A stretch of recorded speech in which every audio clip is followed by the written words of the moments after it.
It's 12:40 on Wall Street. I'm Amy Morris. President Trump's reciprocal tariff announcement just about 20 minutes away now. Stocks are higher. We do check markets for you all day long here at Bloomberg.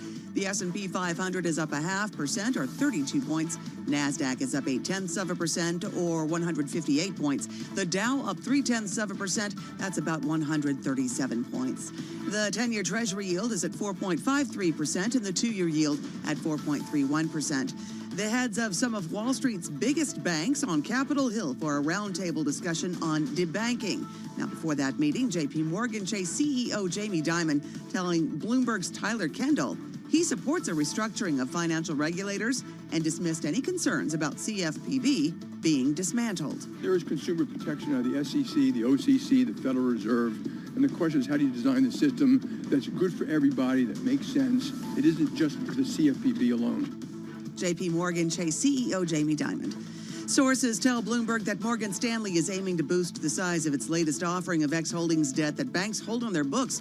Investor demand's been so strong, the bank has told some of them it will likely upsize the initial $3 billion offering. Morgan Stanley shares now a little changed. For on-demand news 24 hours a day, subscribe to Bloomberg News Now wherever you get your podcasts. I'm Amy Morris. That's the Bloomberg Business Flash. We return now to Balance of Power with Joe Matthew. All right, Amy Morris, thank you so much, as always, watching Wall Street for us as we wait to hear from President Trump on reciprocal tariffs. This could be market moving, and we will find out at some point after 1 p.m. exactly what he has in mind, having promised the big one today. Reciprocal tariffs against our trading partners, just as the Prime Minister of India arrives for a state visit, someone Donald Trump has previously called the king of tariffs. And there is some expectation, some reporting around the idea of maybe Mr. Modi shows up with a big breaking news gift of lower tariffs against the U.S. We'll see where this goes here. They're going to, by the way, be doing a bilateral news conference later on in the day. Are we in a world here where we get 3 news conferences with Donald Trump? It might actually happen, not all live. I will say they're going to have the press pool join the president in the Oval Office next hour. So we'll have some playback on that, but we'll, because we're Bloomberg, have live headlines for you. This is something, right? This news cycle that we're in here. It's really difficult sometimes to know what to pay attention to, and that is why we have this program for you every day. A beacon in the fog of Washington. We're the flashlight in the dark of your doom scroll. With real news coming from Capitol Hill today, RFK Jr. is going to be the nation's new health secretary once he is sworn in. He's got the votes. It all happened earlier today. 52 to 48. Health and Human Services Secretary, the resistance, represented by Mitch McConnell and every Democrat. When did you think you'd ever hear that? The lone Republican joining Democrats in opposing the nominee, and that should not be a surprise if you have been following along here. It's where we start our conversation today with our political panel. Rick Davis is with us, of course, Bloomberg Politics contributor, Republican strategist and partner at Stone Court Capital. Janae Wortel is back as well, Democratic strategist partner at ARC Initiatives. Really great to see both of you.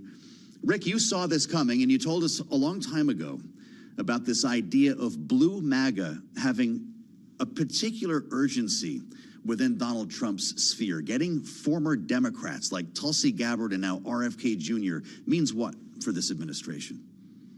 Well, it was a huge lift to his campaign strategy of trying to communicate with disaffected Democrats to come over. And I think there's plenty of electoral evidence that worked. And part of those components, not an insignificant amount, was recruiting RFK and Tulsi Gabbard over to disaffected Democrats who were able to echo, sort of the Trump sentiment that, Democrats have been left behind. And the evidence is overwhelming former Democrats from rural counties, especially white men, coming over and voting for Donald Trump. And not least of which also include sort of urban and suburban African-American and Hispanic men under the age of 40. So, I mean, whatever the plan was, it worked. And that has become sort of the rallying cry around blue MAGA, and mostly represented within MAGA by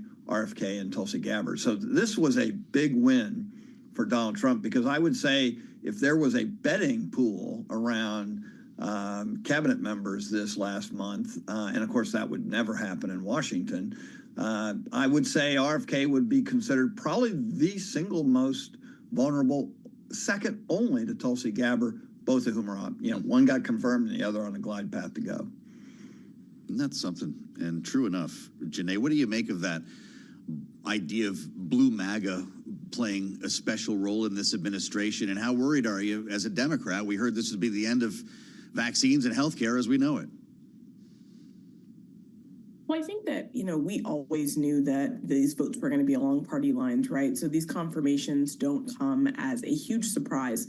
When we look at the previous cabinet secretary confirmations, the votes in the Senate fell along party lines. And so I think what you see here is kind of this reality playing out that many suspected, right? And when we talk about Tulsi Gabbard, when we talk about RFK Jr., we're talking about folks who have dangerous ideas, dangerous policies that they've been very forthcoming and forthright about, especially as they've been interviewed in the media in the weeks leading up to these confirmation hearings. And so this is playing out much as many Democrats expected, much as many feared. But certainly some of these policies that they're proposing, some of these ideologies that they've been really forthcoming about and that Republicans have rubber stamped are going to have really harmful effects on the future of this country. We just added one to the schedule, Rick. This happens every day. 2 p.m. now. We've got the executive orders coming up at 1 p.m. Eastern. That's about 15 minutes away. RFK Jr., who we're talking about right now, is going to join the president in the Oval Office for a swearing-in ceremony at 2 p.m. Eastern time. These have turned into kind of impromptu news conferences. They put the podium right there next to the Resolute desk. Rick, what do you think we hear from Donald Trump as RFK Jr. is sworn in? He, in particular, asked RFK Jr., for instance, to focus on food and not go after pharmaceuticals. Will Washington be able to keep its GLP-1s? Yeah, I think that Donald Trump has used these forums really to go off message. And what I mean by that is he's got other things he wants to talk about. It's not like these things are finally scripted. And so, yeah, I suspect what he's going to talk about is, all the fraud and abuse that he's been talking about with Elon Musk and the Doge crew.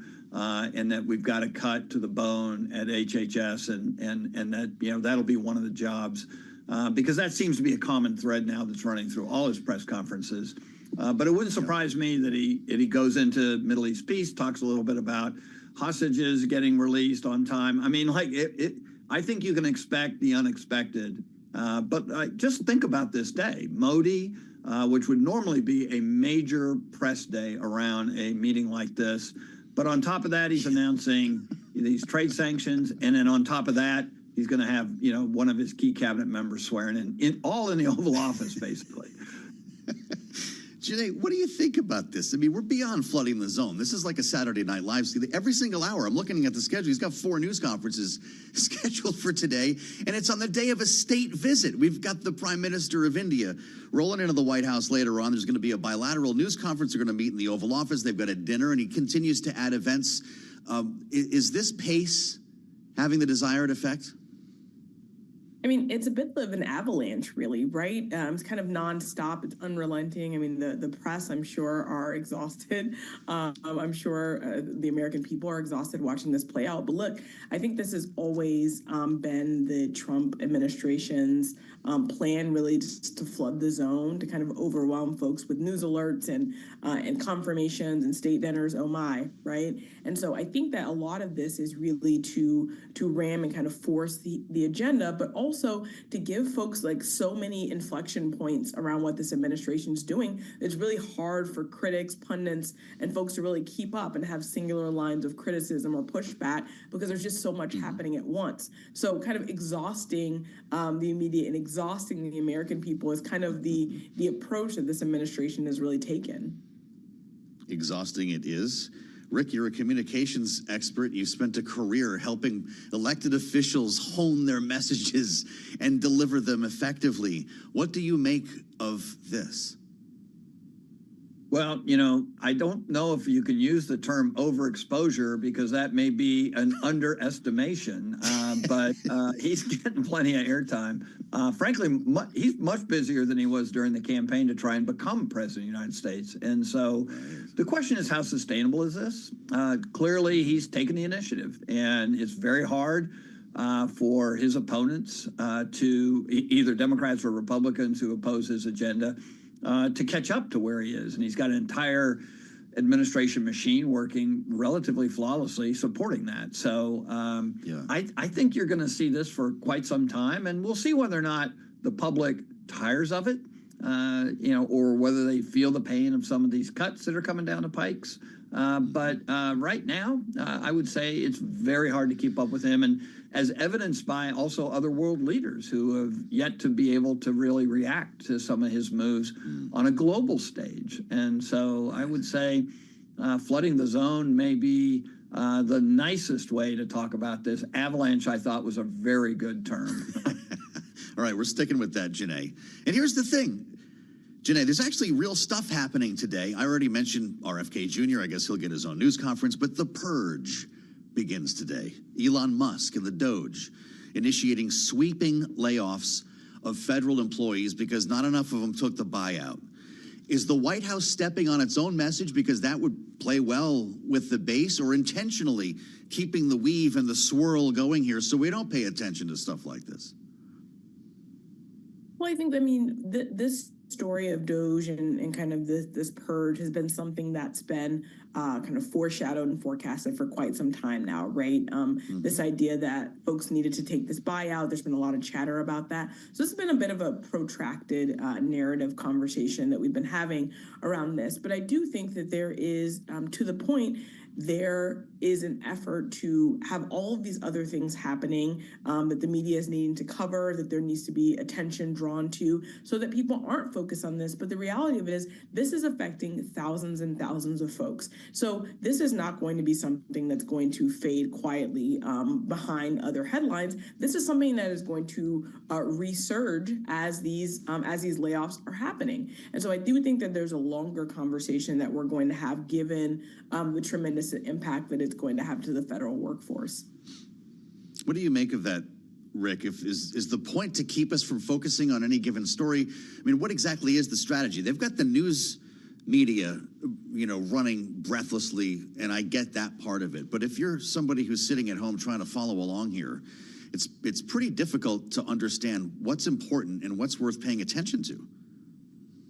Yeah, look, I think that is part of the strategy, is just overwhelming force and keep everybody sort of scrambled. And when it's time to have somebody focus, it's the president himself who comes out and says, this is what I want you to think about today. So you'll notice, nothing on his schedule that we're aware of that would indicate a discussion on Doge like they had, with Elon Musk in the Oval Office the other day. So he dictates the pace and he dictates the messaging. You'll notice none of these other cabinet members are doing much publicly. They're sort of hunkered down, getting confirmed and focusing on what they're doing. The only one really making any news this week is Pete Hegseth, the Secretary of Defense, who's out sort of fronting on some of the discussions related to a peace negotiation between Russia and Ukraine, which, by the way, you would have thought would have been the news of the week.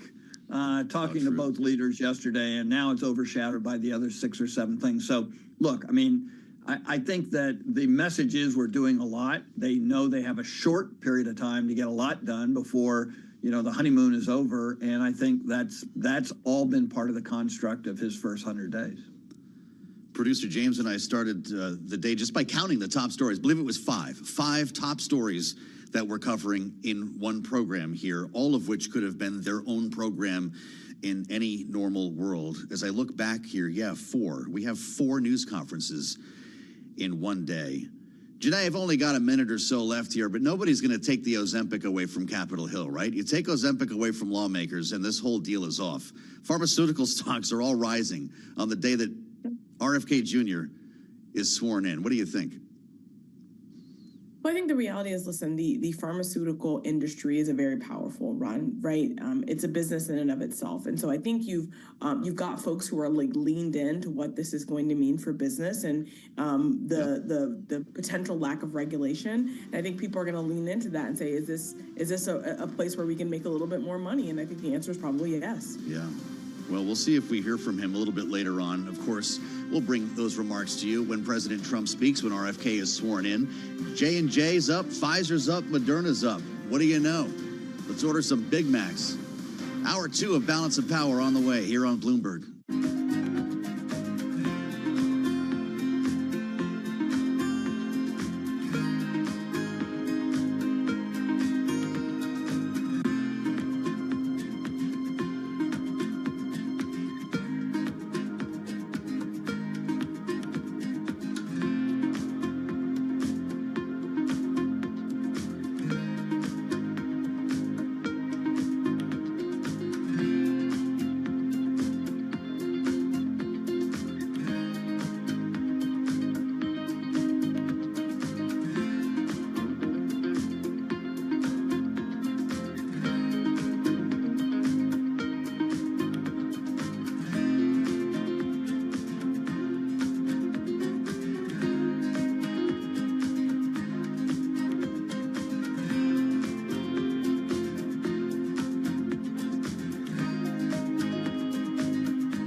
From the world of politics to the world of business, this is Balance of Power.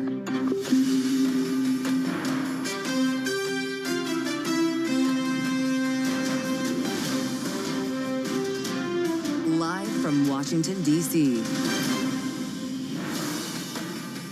This is the big one. So says President Trump. Welcome to the fastest show in politics, as Donald Trump promises reciprocal tariffs to be announced shortly in the Oval Office, just as the Prime Minister of India arrives for a state visit. I'm Joe Matthew, alongside Kaylee Lyons in Washington. Another busy day, Kaylee. The president has no fewer than four opportunities to interact with the media today. Let's get started. Yeah, it's because we have so many stories that we're following. Yes, reciprocal tariffs. The announcement could be coming just moments from now as he speaks to press. An hour later, he's going to be swearing in RFK Jr., who was just confirmed as Health and Human Services Secretary. Then Modi will go to the White House. And on top of all of that, we also have to pay attention to what's happening on Capitol Hill, as the House Budget Committee is currently working through a budget resolution, which is going to be the blueprint for getting the Trump tax cuts that he wants to pursue done in Congress. Marking up this budget that's been crafted over the course of weeks, it's been somewhat agonizing, and there's no real clear path because not everybody on the committee agrees with the way this is going to work. So we've got an important conversation coming up with one of the stakeholders, Congressman Ralph Norman, the Republican from South Carolina, will be with us in just a moment. Yep, and of course, we'll bring you the news on tariffs as we get it, just like we always bring you the latest in financial markets. And Amy Morris has a look at those from D.C. today. Hey, Amy. All right, thank you, Kaylee. We are waiting to hear from President Trump, expected to soon announce that plan to enact reciprocal tariffs. Those duties will not take effect immediately, but stocks are higher. Traders don't mind. S&P 500 up 0.4% or 25 points. NASDAQ up 0.7% or 142 points. The Dow up 0.1%. That's about 69 points. The 10-year Treasury yield now at 4.53% and the 2-year yield at 4.3%. Reddit shares now 8% lower after fourth quarter user growth missed Wall Street's expectations. It's a sign the newly public company is struggling to keep up with larger digital advertising peers Meta and Google. Reddit said user growth slowed after Google made a change to its algorithm that impacted search traffic.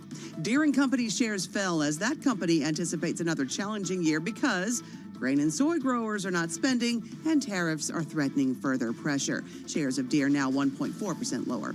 Hertz shares fell as much as 14% after that company reported a loss of $2.9 billion in 2024 as Hertz moves on from an ill-advised bet on electric vehicles. Shares of Hertz now nearly 10% lower.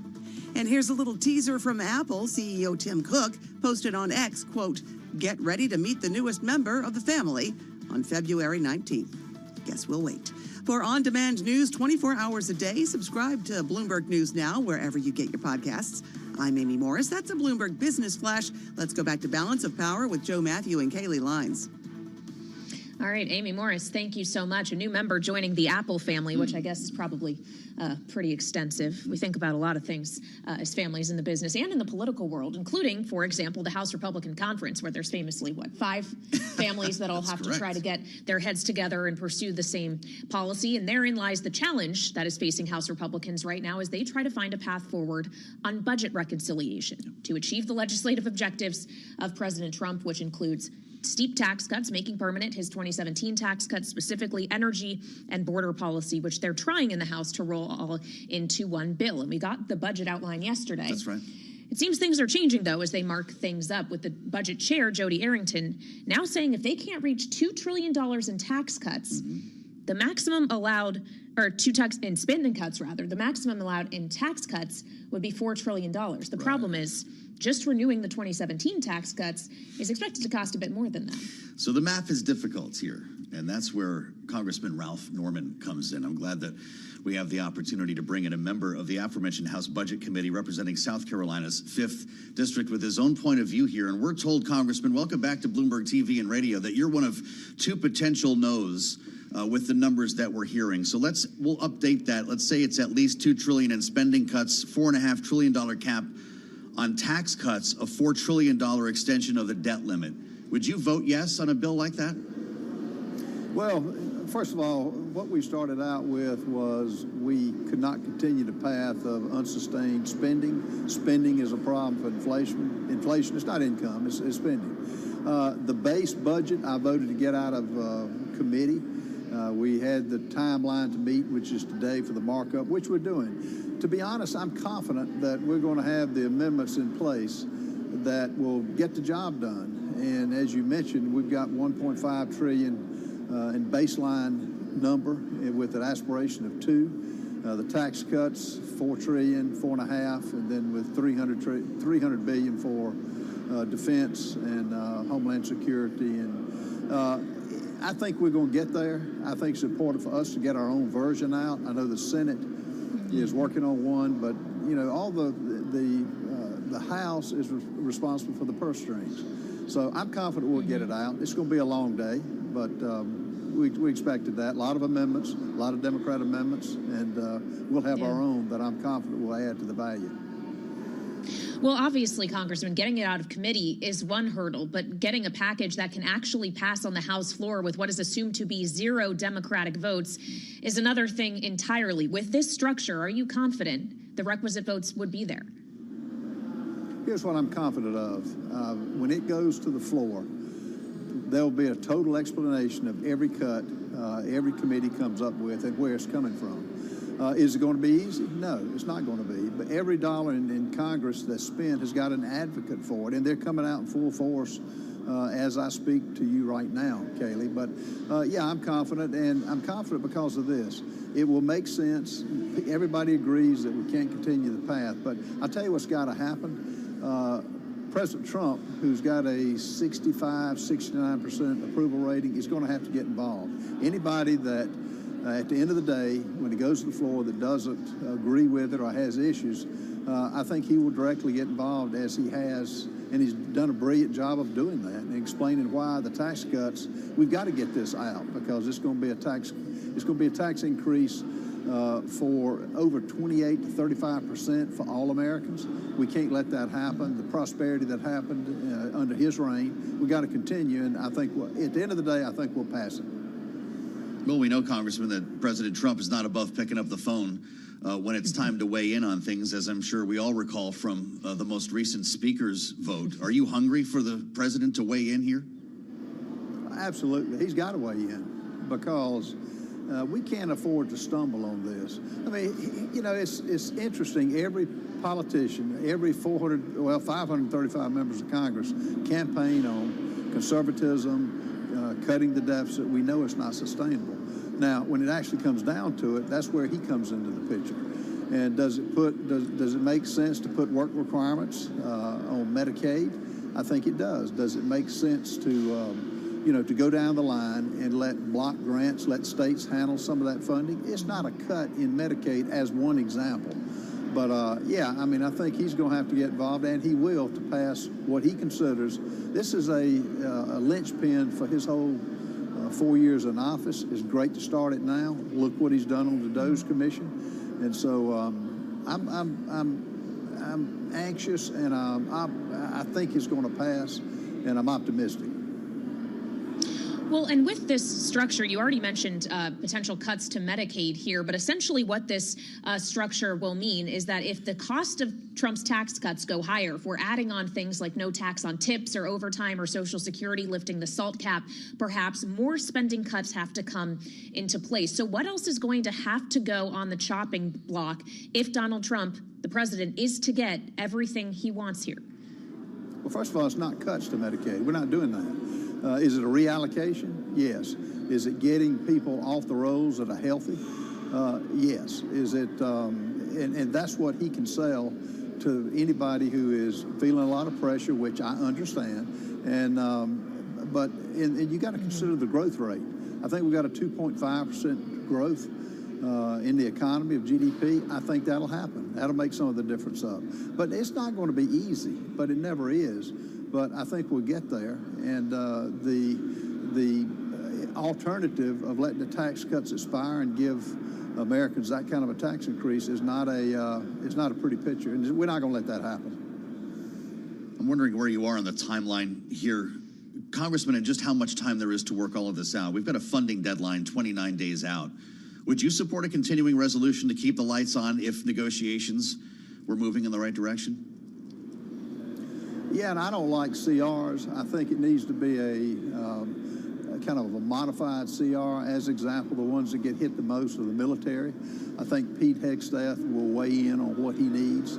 I think Tom Homan will weigh in with what he needs. But, yeah, I would vote for a CR depending on what the final conditions are as part of it. But you've got to allow the continuation of what particularly the military is doing. And every contract, every lease extension is affected by a CR in a negative way. We will have to do some carve-outs, and they will have to tell us what they need. We finally got people in office that they know it. Pete Hegseth knows the military. He knows where the money ought to go. Same thing with Tom Homan. He's got this deportation down. But the agencies, at the end of the day, the appropriations are going to have to come up with the money, and that's where Donald Trump comes in to make the case. And I think there's no one better that can do it, that can present the case than he can. Do Democrats come in somewhere, Congressman, on this when we're talking about just keeping the government funded beyond March specifically? They don't come into the solution. I mean, we're not going to have to deal with them, hopefully. I mean, some of the things that we've heard they're going to ask for, like the elimination of Elon Musk, like the end to deportation, it's ludicrous. People are excited about what Elon Musk is doing, and if you have to deal with them, they're so, it's just two different universes with them today. And I mean, look at the demonstrations they've done on against what Elon Musk is doing. He's not getting paid. He's an investigator. He's supplying the numbers that we should have had years ago. So, no, I don't think we'll have to deal with them, and I don't think we'll need their vote. And at the end of the day, they're not going to vote with us. When you watch the hearings in the Budget Committee, I don't think any of them are going to vote for this budget. And we've got a good budget, and I think we'll pass it. Realizing you support the spirit of Elon Musk's mission here, Congressman, as a lawmaker in the House of Representatives, do you worry when we talk about Xing out entire agencies without the approval of Congress? Absolutely not. Let the money flow, which has never been discovered. People are asking me, why didn't Congress discover these abuses of where our money goes? The reason is we couldn't get to it. He's the only one that had the brain power and the bandwidth to get to to follow the checks to where they actually ended up. Sure. The money is one thing, though, but the actual existence of the agency, just if they blow them out, you don't think Congress should have a say in that? I think at the end of the day, we'll have to vote on it. But through his executive powers and through the Constitution, he can cut the funding off, which he's doing. And you know, if let's say an agency that has some good parts in it, President Trump will recognize those that need to be continued. But it's the money is where it all ends up, showing whether a agency should continue.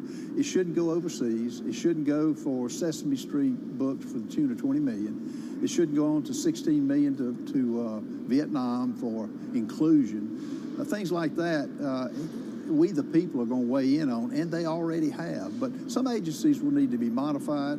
Some agencies will need to be scaled down. Department of Education is one of them. Social Security is another one. When you find out, from what I'm hearing, people are getting 4 and 5 checks, he's investigating all that. And let the American people decide. It's not their money. It's the taxpayers' money. All right, Congressman, thanks very much for joining us live today from Capitol Hill. That's Republican Congressman Ralph Norman of South Carolina, of course, member of the House Budget Committee, as that markup is still underway.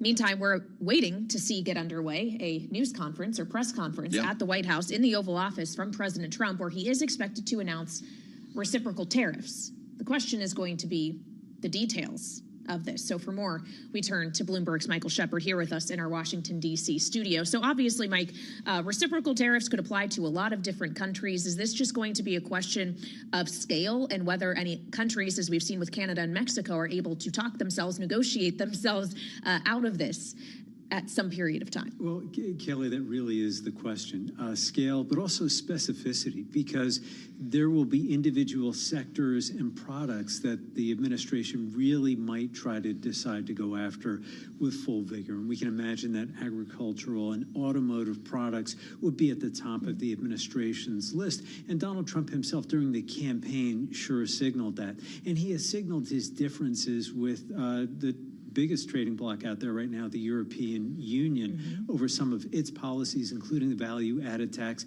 but also its 10% tariff on autos. The U.S. charges only 2.5% on auto imports. So there will be individual sectors we can expect them to go after. And then timing is another big question, too. We've seen the threat removed when we get to the timing component here, when certain concessions or conditions are met, concessions are made? Are we going to have a patchwork of deals here with various trading partners by the end of the day? Well, Joe, it's a great question because the door would certainly open to those kinds of conversations. And the time frame for actually imposing all of this remains unclear. CNBC had reported earlier today, we have yet to confirm, and we would expect the president to talk perhaps about this on the timing question. This is going to be a complex undertaking because do you go, for instance, Kaylee, on just a tariff basis, or are you also looking at non-trade barriers, like I mentioned, on the value-added tax and other practices where they might want to also maybe apply some pressure, not only to trade blocs, but to individual countries as well. And that will take some time for them to actually figure out, like, where do they want to apply it. If it's just tariffs that they're going after, the impact will be felt more in developing countries like India and Argentina. Well, I'm so glad you've raised that because it just so happens he's getting ready to make this announcement on the same day that he is greeting Indian Prime Minister Narendra Modi at the White House. And India is one of those countries, I believe the average tariff rate on U.S. products is north around 10 percentage points. So it could affect Modi and his people directly. And the timing here is just remarkable. The timing is exquisite, really. And we've already seen India reading the room, getting the message from Trump, lowering some of its tariffs, for instance, on U.S.-made motorcycles and luxury goods. They're also moving to address some of Donald Trump's concerns on things like immigration as well. We hear the president talk about, deportations. India's already accepted several plane loads of undocumented migrants who are here in the U.S. And there are other areas, too, such as energy purchases that India has also agreed to make some increases there. In the first Trump term, Donald Trump used to call the prime minister the king of tariffs. Does he need to show up today with a gift of lower tariffs on the U.S.? That would be, and certainly Donald Trump himself is trying to take that crown because, as he said in an interview with our own John Micklethwaite before the election, he sees tariffs as the most beautiful word in the dictionary and also his favored tool when it comes to economic and other foreign policy. Because, Joe, when you brought up the tariffs that were imposed and then later held in abeyance against Canada and Mexico, that was over economic grounds, but also over the influx of fentanyl into the country and then also the flows of migrants into the U.S. So it is more than just about economics for Donald Trump. We just have 30 seconds left here, Mike, but how much should we expect with all this tariff and trade stuff going on to hear about China when we hear from the president and Modi today? Well, China is one of the big subtexts, and India is emerging as a potential rival as in the supply chain, but also as a consumer of U.S. products. So we can be sure to hear something along those lines this afternoon. Mike Shepard, as always, thank you, sir, with us here at Bloomberg in Washington. Shep thanks us. We thank Shep, rather, as we stand by for news from President Trump. He's going to be holding forth at some point this hour, we're told, Kaylee, in the Oval Office. It's not going to be live coverage. We'll let you know what news is made, though, inside the room as it happens here on the fastest show in politics. No fewer than 4 encounters with the press today for Donald Trump. So I suspect we'll have quite a few headlines by the close of business. We've got our eyes on reciprocal tariffs, and we'll assemble our panel next right here on Balance of Power on Bloomberg.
It's 1:21 on Wall Street. I'm Amy Morris, and we check markets for you all day long at Bloomberg. Green across the screen. S&P 500 up 0.4% or 24 points.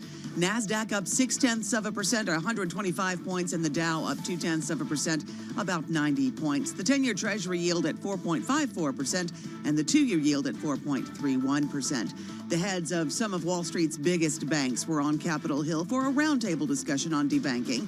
Following the talks, J.P. Morgan Chase CEO Jamie Dimon tells Bloomberg he supports a restructuring of financial regulators and dismissed concerns about CFPB being dismantled. He made those comments before the talks. Jeff Bezos' space company Blue Origin is said to cut 10% of his workforce. Sources tell Bloomberg the space company laid out the personnel shakeup during an all-hands employee meeting earlier this morning. The company is looking to cut costs, trim manager ranks, and focus resources on ramping up rocket launches. For on-demand news 24 hours a day, subscribe to Bloomberg News Now wherever you get your podcasts.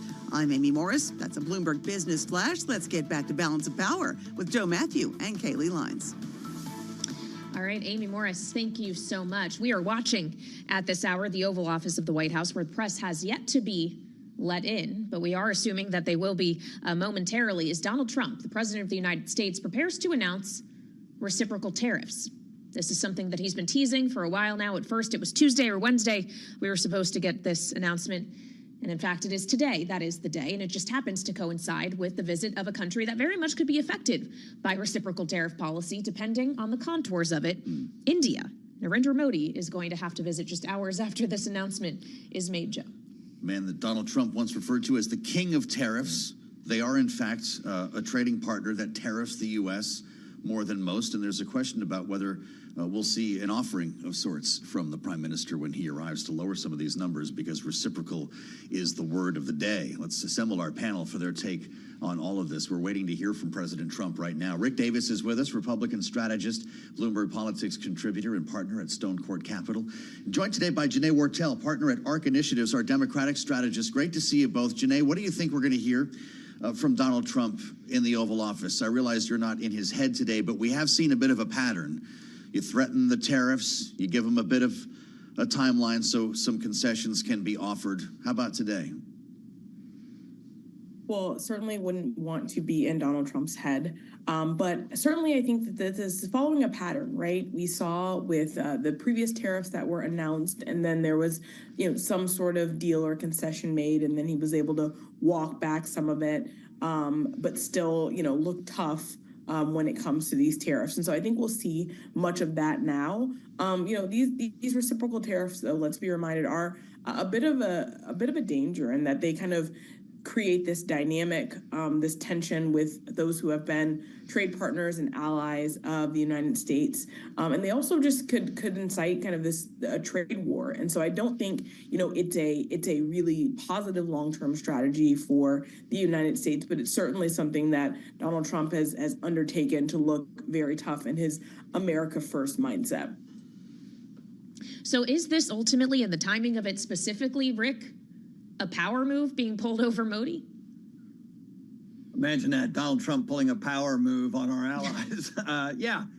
Every day is a power move by Donald Trump. And absolutely, this has been orchestrated the way it's happening. And obviously, a lot more countries are going to be affected by these reciprocal tariffs than just India. But as Joe mentioned at the start, India is a, user of pretty stiff trade penalties against us and limits our exports to India significantly. Now, they've been trying to walk that back, and they've approved some lowering of tariffs on things like motorcycles and luxury goods. But that's not going to sway Donald Trump. He's got a message for the world, and that is, you guys have been treating us like suckers. We don't get fair access to your markets, but ours is open. I mean, you've heard the rhetoric before. He's going to make good use of that today. And if all that changes in 2 weeks and Modi and Trump come to some agreement, various trade-offs, then he'll change it right away. He has no compunction to undermine his own policy by cutting a deal. And after all, he is the deal president. And I think that's what we're going to see today. A first volley of negotiations where he's the tough guy. Just seeing a tweet now from Prime Minister Modi about his meeting with Elon Musk that precedes his meeting with President Trump. Janae, what do you think about this? We're looking at an image of these two men shaking hands, talking collaboration between India and the U.S. when it comes to space and AI. Is this going to be kind of the 1-2 punch? Elon tenderizes you, then you go meet with the boss?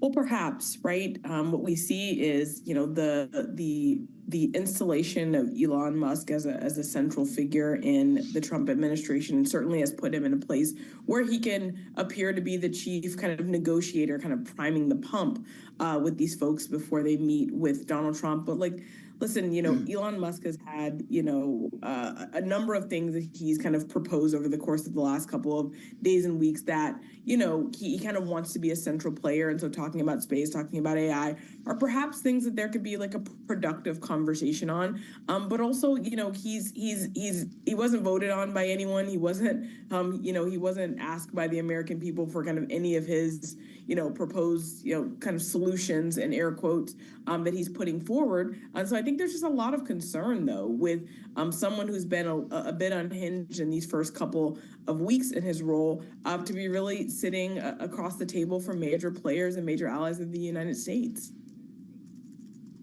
Well, yeah. So Rick, weigh in on this as he talks about areas in which they agree, and specifically India's pursuit of minimum government, which is obviously what Elon Musk is working on right now. How is he going to factor into these relationships with allies and adversaries alike? To what extent does he speak for the president? Well, we certainly know he speaks with the president, and that is an implied power base on its own. He's one of the very few people we've seen who's been able to sort of move Donald Trump in a direction that might have been slightly different than his instincts. And also, we've seen Donald Trump heap an enormous amount of responsibility on a very high-profile basis onto Elon Musk. So, we've used the frame of reference deputy president. The Elon Musk, Donald Trump Oval Office press conference a couple of days ago certainly showed the closeness of that relationship. And there's not a world leader who doesn't want to sort of leverage that to try and get what they can out of the U.S. government. So I think that Elon Musk, as a warm-up act to Donald Trump, is pretty powerful. And he's accomplished a lot in a short time.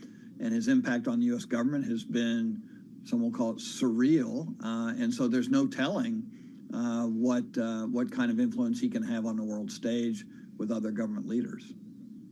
Hey, Rick, this is the fourth bilateral meeting in this White House with a foreign leader. It's been less than a month. What does that tell you about a man critics call an isolationist? Yeah, anybody who calls this president a protectionist or an isolationist really doesn't understand the philosophy that Donald Trump seeks to exist. He wants America to dominate the globe. He believes that our economy and our military are second to none, and those are his sort of weapons of commerce. And so he is going to be influential in every stage. Think about it. He is talking about owning Gaza. He's talking about acquiring Greenland. He is talking about upsettling the entire global trade regime, and in the process negotiating directly a peace treaty between Ukraine and Russia. I mean, this is not a man who you would call an isolationist. And so these labels that were tossed around in MAGA circles to get people's attention and their votes, they fall away within the first month of this administration just by demonstrating how active he is on the world stage. Well, and especially as we consider the talks that will be beginning in Munich, we understand tomorrow, between Ukraine and envoys of the U.S., including Secretary of State Marco Rubio and Vice President J.D. Vance. Janae, given everything that Rick just said, are you surprised that Trump himself doesn't want to be present for these conversations, or is it just too early to go abroad?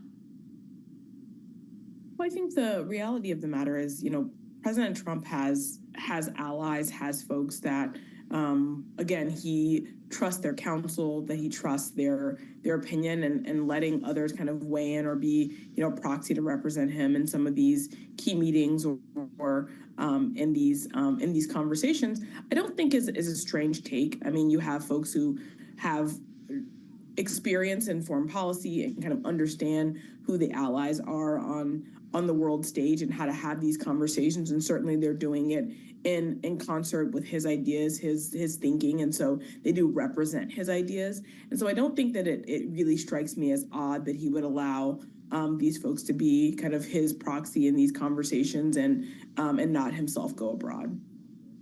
We're frequently taken by the traditions here surrounding a visit like this from a foreign leader. You see this, Rick, they've got a bilateral news conference planned, and it will be followed by a private dinner between the two. This is, of course, not a state dinner, but something that Donald Trump hasn't offered other leaders visiting so far. What does that tell you about their relationship or what he wants to get out of this? Yeah, this is a working visit, less pomp and circumstance. I would say I'm a little surprised Trump hasn't invited him to a rally. When Trump went to India, he had a 100,000 person rally that Modi put on for him. So I think this is really a focus of the administration right now. Show you're working, show you're getting things done. On a day when you're announcing these tariffs, sit down with Modi and cut a deal. And I think that's probably what we'll find out tomorrow. Well, yeah, I guess we'll have to stay tuned, or maybe we'll find out in the 5 o'clock hour when the news conference is slated to begin. These things always seem to fall in balance of power, There's which I something guess about is this program lucky for us. Driving the news somehow. Yeah, we'll get the news conference later. And in the meantime, again, another news conference happening in the Oval Office is scheduled to begin any minute now, though it has not yet. It was originally scheduled for 1 p.m. Eastern time. Janae, are we going to see a slowdown in the availability to the press anytime soon from this president? Because this is a frenetic pace, and I'm wondering how long it can be kept up. Yeah, I think there was a question early on about sustainability, right? We've seen this avalanche of newsworthy moments, signing of executive orders, the confirmation hearings, all the swearing-ins. Like, this has been, just an onslaught of news. And I do think that, there is a bit of, I think, pressure on this administration to be out front looking like we're delivering for the American people. We're on the world stage. We're having conversations with world leaders. We're getting things done. And so I think the reality is that when they've gotten to this place where they really feel like they've kind of created enough momentum and enough of a narrative where it looks like this administration is delivering, I think they'll slow down a bit. But again, I think that you're talking about folks who really do like the attention and they like to be out front. They're not going to do a lot of this work behind the scenes. Certainly there's an agenda of things that they will likely kind of prime behind the scenes before we see it in the news. But I think a lot of this will continue to happen on center stage in front of the American people and the press. And then, maybe in a month or two, we'll see the pace slow a little closer to normal. But I think it's going to be fast and furious still for quite some time. All right, so collective deep breath, everyone. Janae Wardell, partner at ARC Initiatives and Democratic strategist alongside Republican strategist Rick Davis, Bloomberg Politics contributor, our political panel today. Thank you so much. And as we take those deep breaths, we may be waiting for a little while longer. Still no sign of this actually beginning. Yeah. So 35 minutes right now past the schedule. Maybe they'll all collide. We'll have like 4 back-to-back news conferences for you. We'll take them all here on Bloomberg. Hopefully find some news in between. A lot more ahead on Balance of Power on Bloomberg TV and radio.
It's 1:40 on Wall Street. I'm Amy Morris. Stocks rose, bond yields fell despite hot inflation data. We do check markets for you all day long at Bloomberg. The S&P 500 up more than 0.5% or 32 points. NASDAQ up 0.8% or 161 points. And the Dow up 0.4%, about 168 points. The 10-year Treasury yield is now at 4.53% and the 2-year yield at 4.31%. Big tech leading equities higher. Tesla now up more than 4%, Nvidia up nearly 3%, and Apple is 1.7% higher as Chief Tim Cook said the newest member of the family, his words, is coming on February 19th. The U.S. Producer Price Index rose 0.4% in January, reflecting higher costs for food and energy. It is the latest inflation report to imply that Fed officials will be putting off another interest rate cut until late in the year.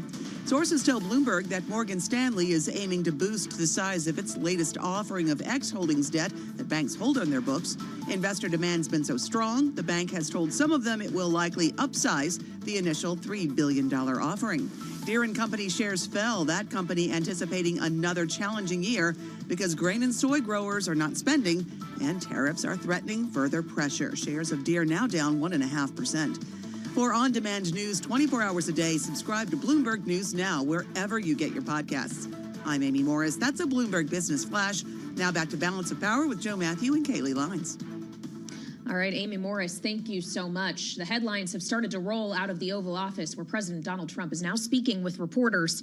And the announcement we've long been waiting for has come. The president saying that he has decided to charge reciprocal tariffs. And we're getting some details here. The president saying that whatever they, meaning other countries, charge us, we will charge them. Essentially, this means tariff for tariff. But another question answered here as well around countries like European ones that have a value-added tax. Yep. He will too be treating those as a tariff. How about that? The VAT equals a tariff in this White House. We don't have live cameras on this. We'll be playing that back for you when reporters leave the Oval Office, but he is apparently now putting Sharpie to paper. He had it sitting on the Resolute desk for a while. Looks like he is actually going to sign this, saying there's no dollar amount, makes it impossible to do business, referring to provisions being made for non-monetary tariffs. We'll be making a provision, he says, for subsidies provided by countries to take economic advantage of the U.S. This is an interesting moment here as Prime Minister Modi prepares to arrive at the White House for a visit, knowing that India, of course, tariffs the U.S. more than most of our trading partners. Yeah, the average tariff on U.S. imports in India is 10% or more. It's one of many countries in largely the global south that do have those higher tariff rates. It's in part their revenue structure is just different than ours, given that they're still developing. So it's those kind of countries that will feel the impact the most. The question is going to be whether Prime Minister Modi is able to carve out some exceptions for India. Right. If he offers some concessions, I would imagine that's going to dominate a lot of the conversation that will be happening at the White House later on this afternoon. And other countries who will be affected, European ones too, with this VAT additive, are going to be engaging the White House in those conversations. You know, it's interesting. It's not just this conversation as well. It's the threat of tariffs against Canada and Mexico, Kaylee, that are still out there. We're in basically a review period here for the better part of a month, remembering that Donald Trump had threatened 25% tariffs against our two neighbors, Canada and Mexico. And then we entered this review period when they both agreed to put thousands of troops along the border to stop fentanyl and illegal migrant crossings. Our trading partners, though, are not waiting to find out what happens in this review period. In fact, 13 premiers from provinces in Canada are in Washington today. They're meeting with members of the administration as well as lawmakers on the other end of Capitol Hill, or the other end of Pennsylvania Avenue on Capitol Hill. The premier of Saskatchewan among them, Scott Moe, sat down with us a little bit earlier today on Balance of Power to talk about his argument, his elevator pitch, if you will, to keep the tariffs from being implemented, referring to any number of items that are bought by the U.S. and back and forth. The United States is Saskatchewan's #1 trading partner, as he made clear today on Bloomberg. We sell crude oil, potash, uranium, agri-food products, and our goal is always to create that continental energy and food security from our province's perspective. Those products will start to flow to other places around the world. But at the end of the day, not only is the United States of America our largest trading partner, north and south, they're our most trusted and important ally as Canadians and as fellow North Americans. And so our goal isn't to sell those products somewhere else. Our goal is to continue with the relationship with the United States because, quite honestly, that oil is coming to U.S. refineries and is creating jobs in places like Ohio, Iowa, Illinois, down into Louisiana and Texas. So the trade relationship is strong. We understand there's some discussion about what that's going to look like moving forward, and that's why we're here. You mentioned potash. Yeah. You put out a tweet that got our attention here with a nice shot of a Big Mac on it. You must have gotten Donald Trump's attention with this. From growing wheat, you say, for the bun, to corn for the cattle. It turns out the secret ingredient to the Big Mac is potash. A tariff on Canadian potash is a tax on Americans' food. Is that part of your argument when you sit down in these meetings? Well, it's a fact. You know how much he likes a Big Mac. You're not going to raise the price on this, are you? I think there's about 9. Well, we're not going to. But there's about 9 million tons of potash that come down into the Corn Belt in the U.S. 90% of that comes from Saskatchewan. 35% of the world's potash comes from Saskatchewan. There really is no other market for that product unless you want to start purchasing from Russia. Yeah. So, herein lies the importance of the trading relationship we have. We understand, the president is making some efforts to reset trade relationships, and it starts with Canada and Mexico, but likely going to extend beyond that. So what are you getting in the other direction when you sit down in these meetings? Do you feel good? Were you guys high-fiving leaving the White House? I don't know for high-fiving, but certainly encouraged. And again, this is building on relationships that are not new for us from Saskatchewan. Yeah. We've been down here for 15 years. So this Rolodex, you're calling the same people you were meeting a couple of months ago. And more. And we've engaged throughout that decade and a half, and so we feel positive on the relationship. There's going to be some words and some rhetoric back and forth in the meantime, but at the end of the day, we have a goal, and it's to get back to that strong trading relationship, and we feel we can get there. The words and the rhetoric have been something. The 51st states, Governor Trudeau. Where are we in our relationship culturally? Teach me something about this. You hear the jokes, right? The apartment upstairs above the party, America's hat. What do Americans need to understand about our most important trade partner? Well, I'd say a couple of things. First is Canada isn't going to be the 51st state. That's some of the rhetoric that we hear back and forth. That being said, Canada and the U.S. are what I think has had and will continue to have post this discussion the strongest economic trading relationship in the world, one that keeps our continent secure. From time to time, the president is raising some topics, whether it be fentanyl, whether it be our military commitments, where Canadians have to have a look in the mirror and make sure that we're doing what we say we were going to do, and make sure that we certainly are contributing as a full partner into that relationship. And so we're doing that. As you see, with 10,000 troops on the border, we're going to secure that border. We're going to make every effort to eradicate fentanyl out of our province. So the discussion will go on, but I think our goals are the same. An inside view from the Premier of Saskatchewan, Scott Moe, a conversation you will not hear anywhere else today or see anywhere else other than on Bloomberg TV and radio.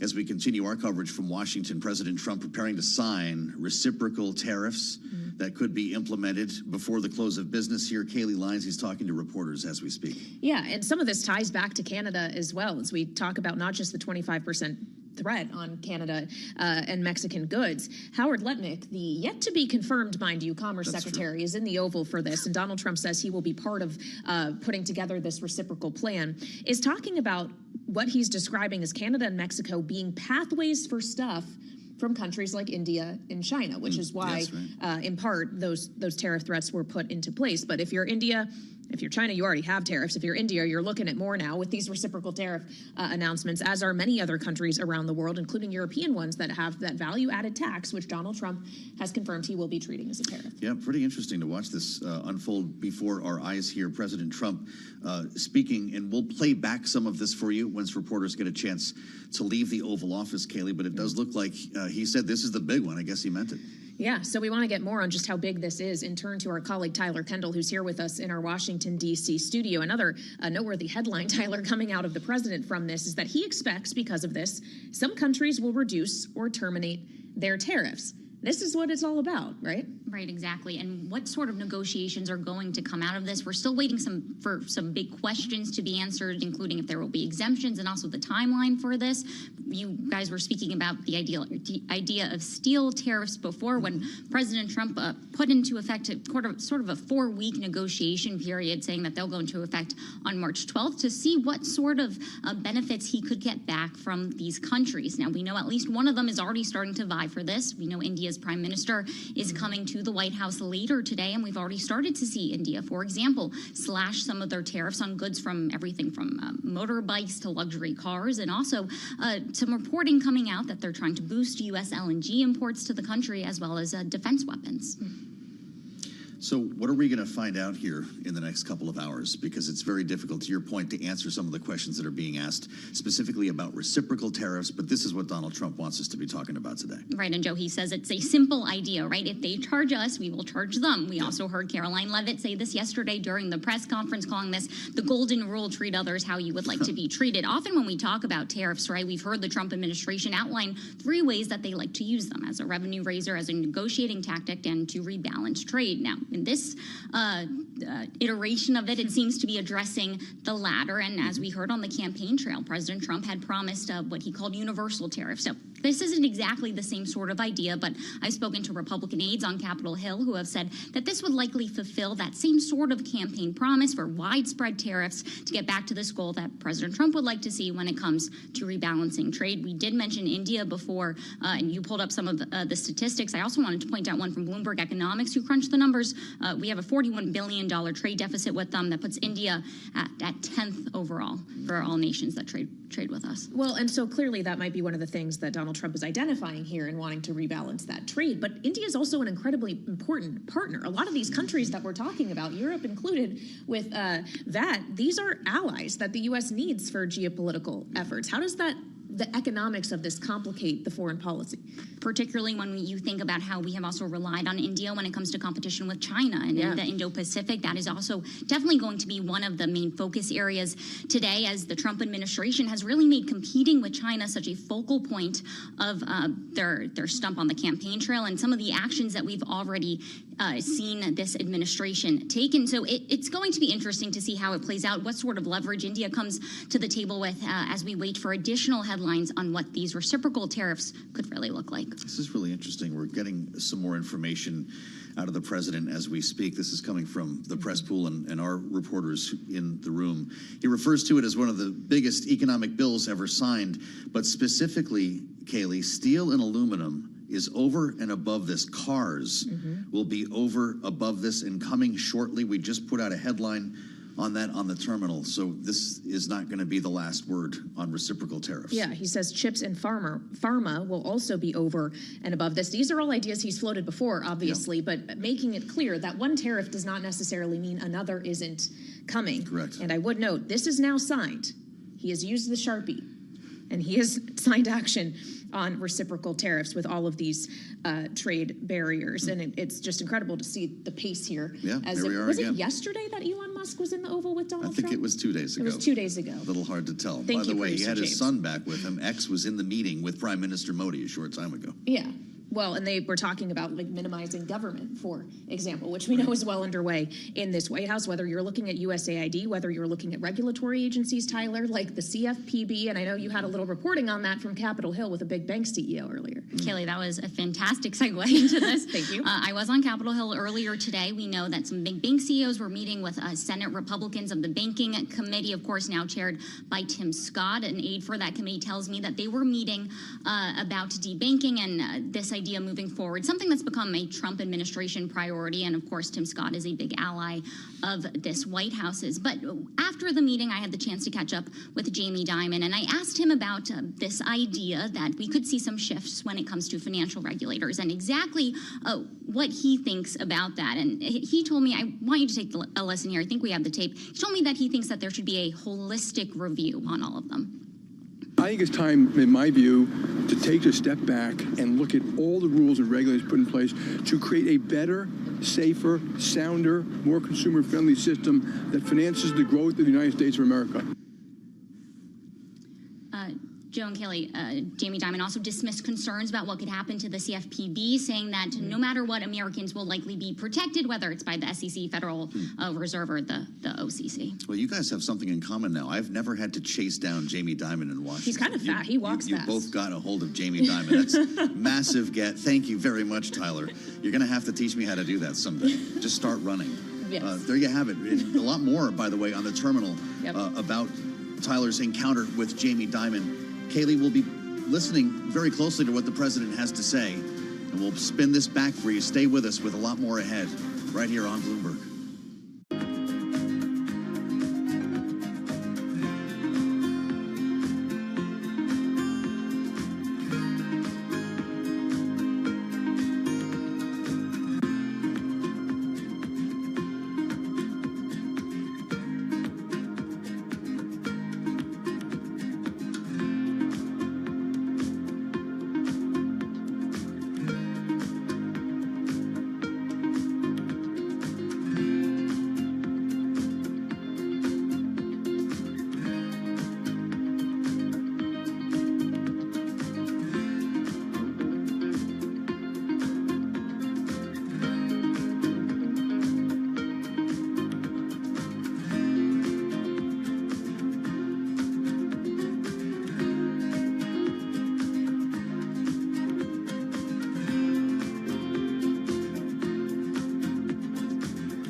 This is Bloomberg Business Week. Insight from the reporters and editors that bring you America's most trusted business magazine. Plus, global business, finance, and tech news as it happens. Bloomberg Business Week with Carol Masser and Tim Stenivek on Bloomberg Radio.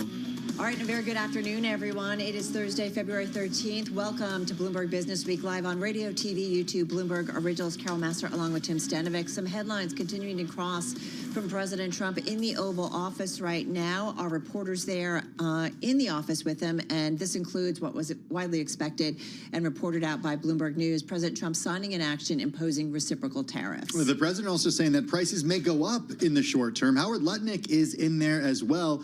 He says that studies will be complete by April 1st and that the plan could be that Trump could start reciprocal plan by April 2nd. Also talking about cars specifically, will be over and above this and coming shortly. Steel and aluminum is over and above this.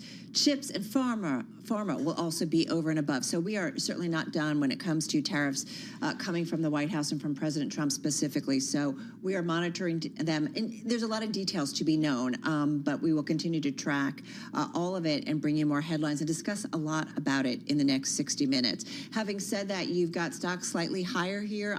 It did seem like investors have looked past another hot inflation print. You do see yields backing off, and that is amid signs that maybe the Fed's favored price gauge will be softer than expected. So there's a lot at play on this Thursday. Well, as Carol mentioned, we're going all in on tariffs. We'll bring you those headlines, but we also got a great group of voices giving us their view on what it could mean for their own businesses. Vineet Jain is the CEO of Ignite. He's going to join us on talking about the enterprise tech market. And speaking of enterprise tech, we got the CEO and co-founder of the $80 billion market cap enterprise software company, Atlassian, weighing in on tariffs too. Yeah, they're also going to talk F1 racing. We got a lot to talk about with What's him. more fun to talk about, F1 racing or tariffs? You make the call. President Trump's plan for Ukraine and a possible end to the war in Russia, that is also top of mind. First up, though, let's get you going on the trade on this Thursday. Here's Amy Morris in for Charlie Pellet. Hi, Carol. President Trump did order his administration to consider imposing reciprocal tariffs on numerous trading partners to rebalance trade relations. Value-added tax will be treated as tariffs. The tariffs would be customized for each country, and that has moved the Bloomberg Dollar Spot Index, down now more than 0.3%. We do check markets for you all day long here at Bloomberg. The S&P 500 up 0.6%. That's 39 points. NASDAQ up about 1% or 187 points. And the Dow of 0.5% or 224 points. The 10-year Treasury yield at 4.53% and the 2-year yield at 4.3%. Robinhood reported revenue of more than $1 billion in the fourth quarter, beating Wall Street analyst estimates, driven by crypto market transactions all around the U.S. presidential election. The company's cryptocurrency revenue increased more than 700%. Its shares surged 11% after the earnings report.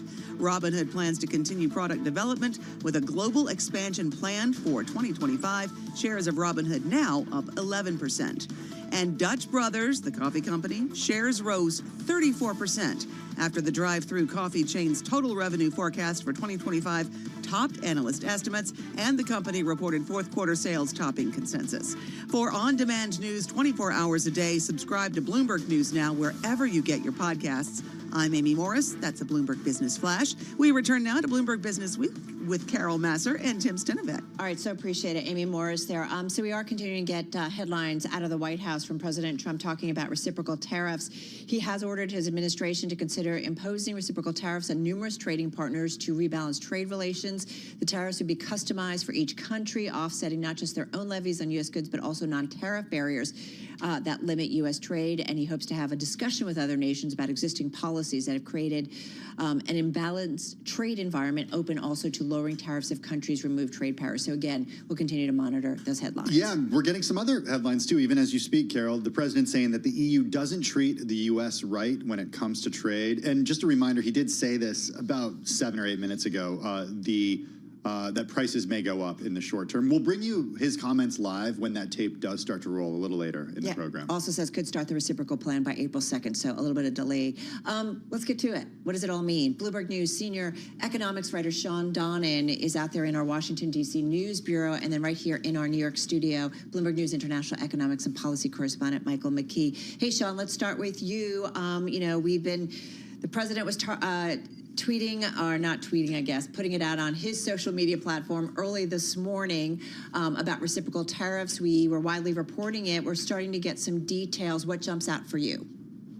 Well, look, when he got up this morning, he put out on Truth Social that this was the big one, and he's kind of delivered in a way the broadest set of tariffs that he has so far. But the key point here is that we don't yet know, and he said actually he doesn't know yet what the numbers will be. There's going to be a process to study what these tariffs should be on individual countries. They are going to be targeting the countries with whom the U.S. has the biggest trade deficits. That's going to be the EU. That's going to be also countries like Vietnam and South Korea.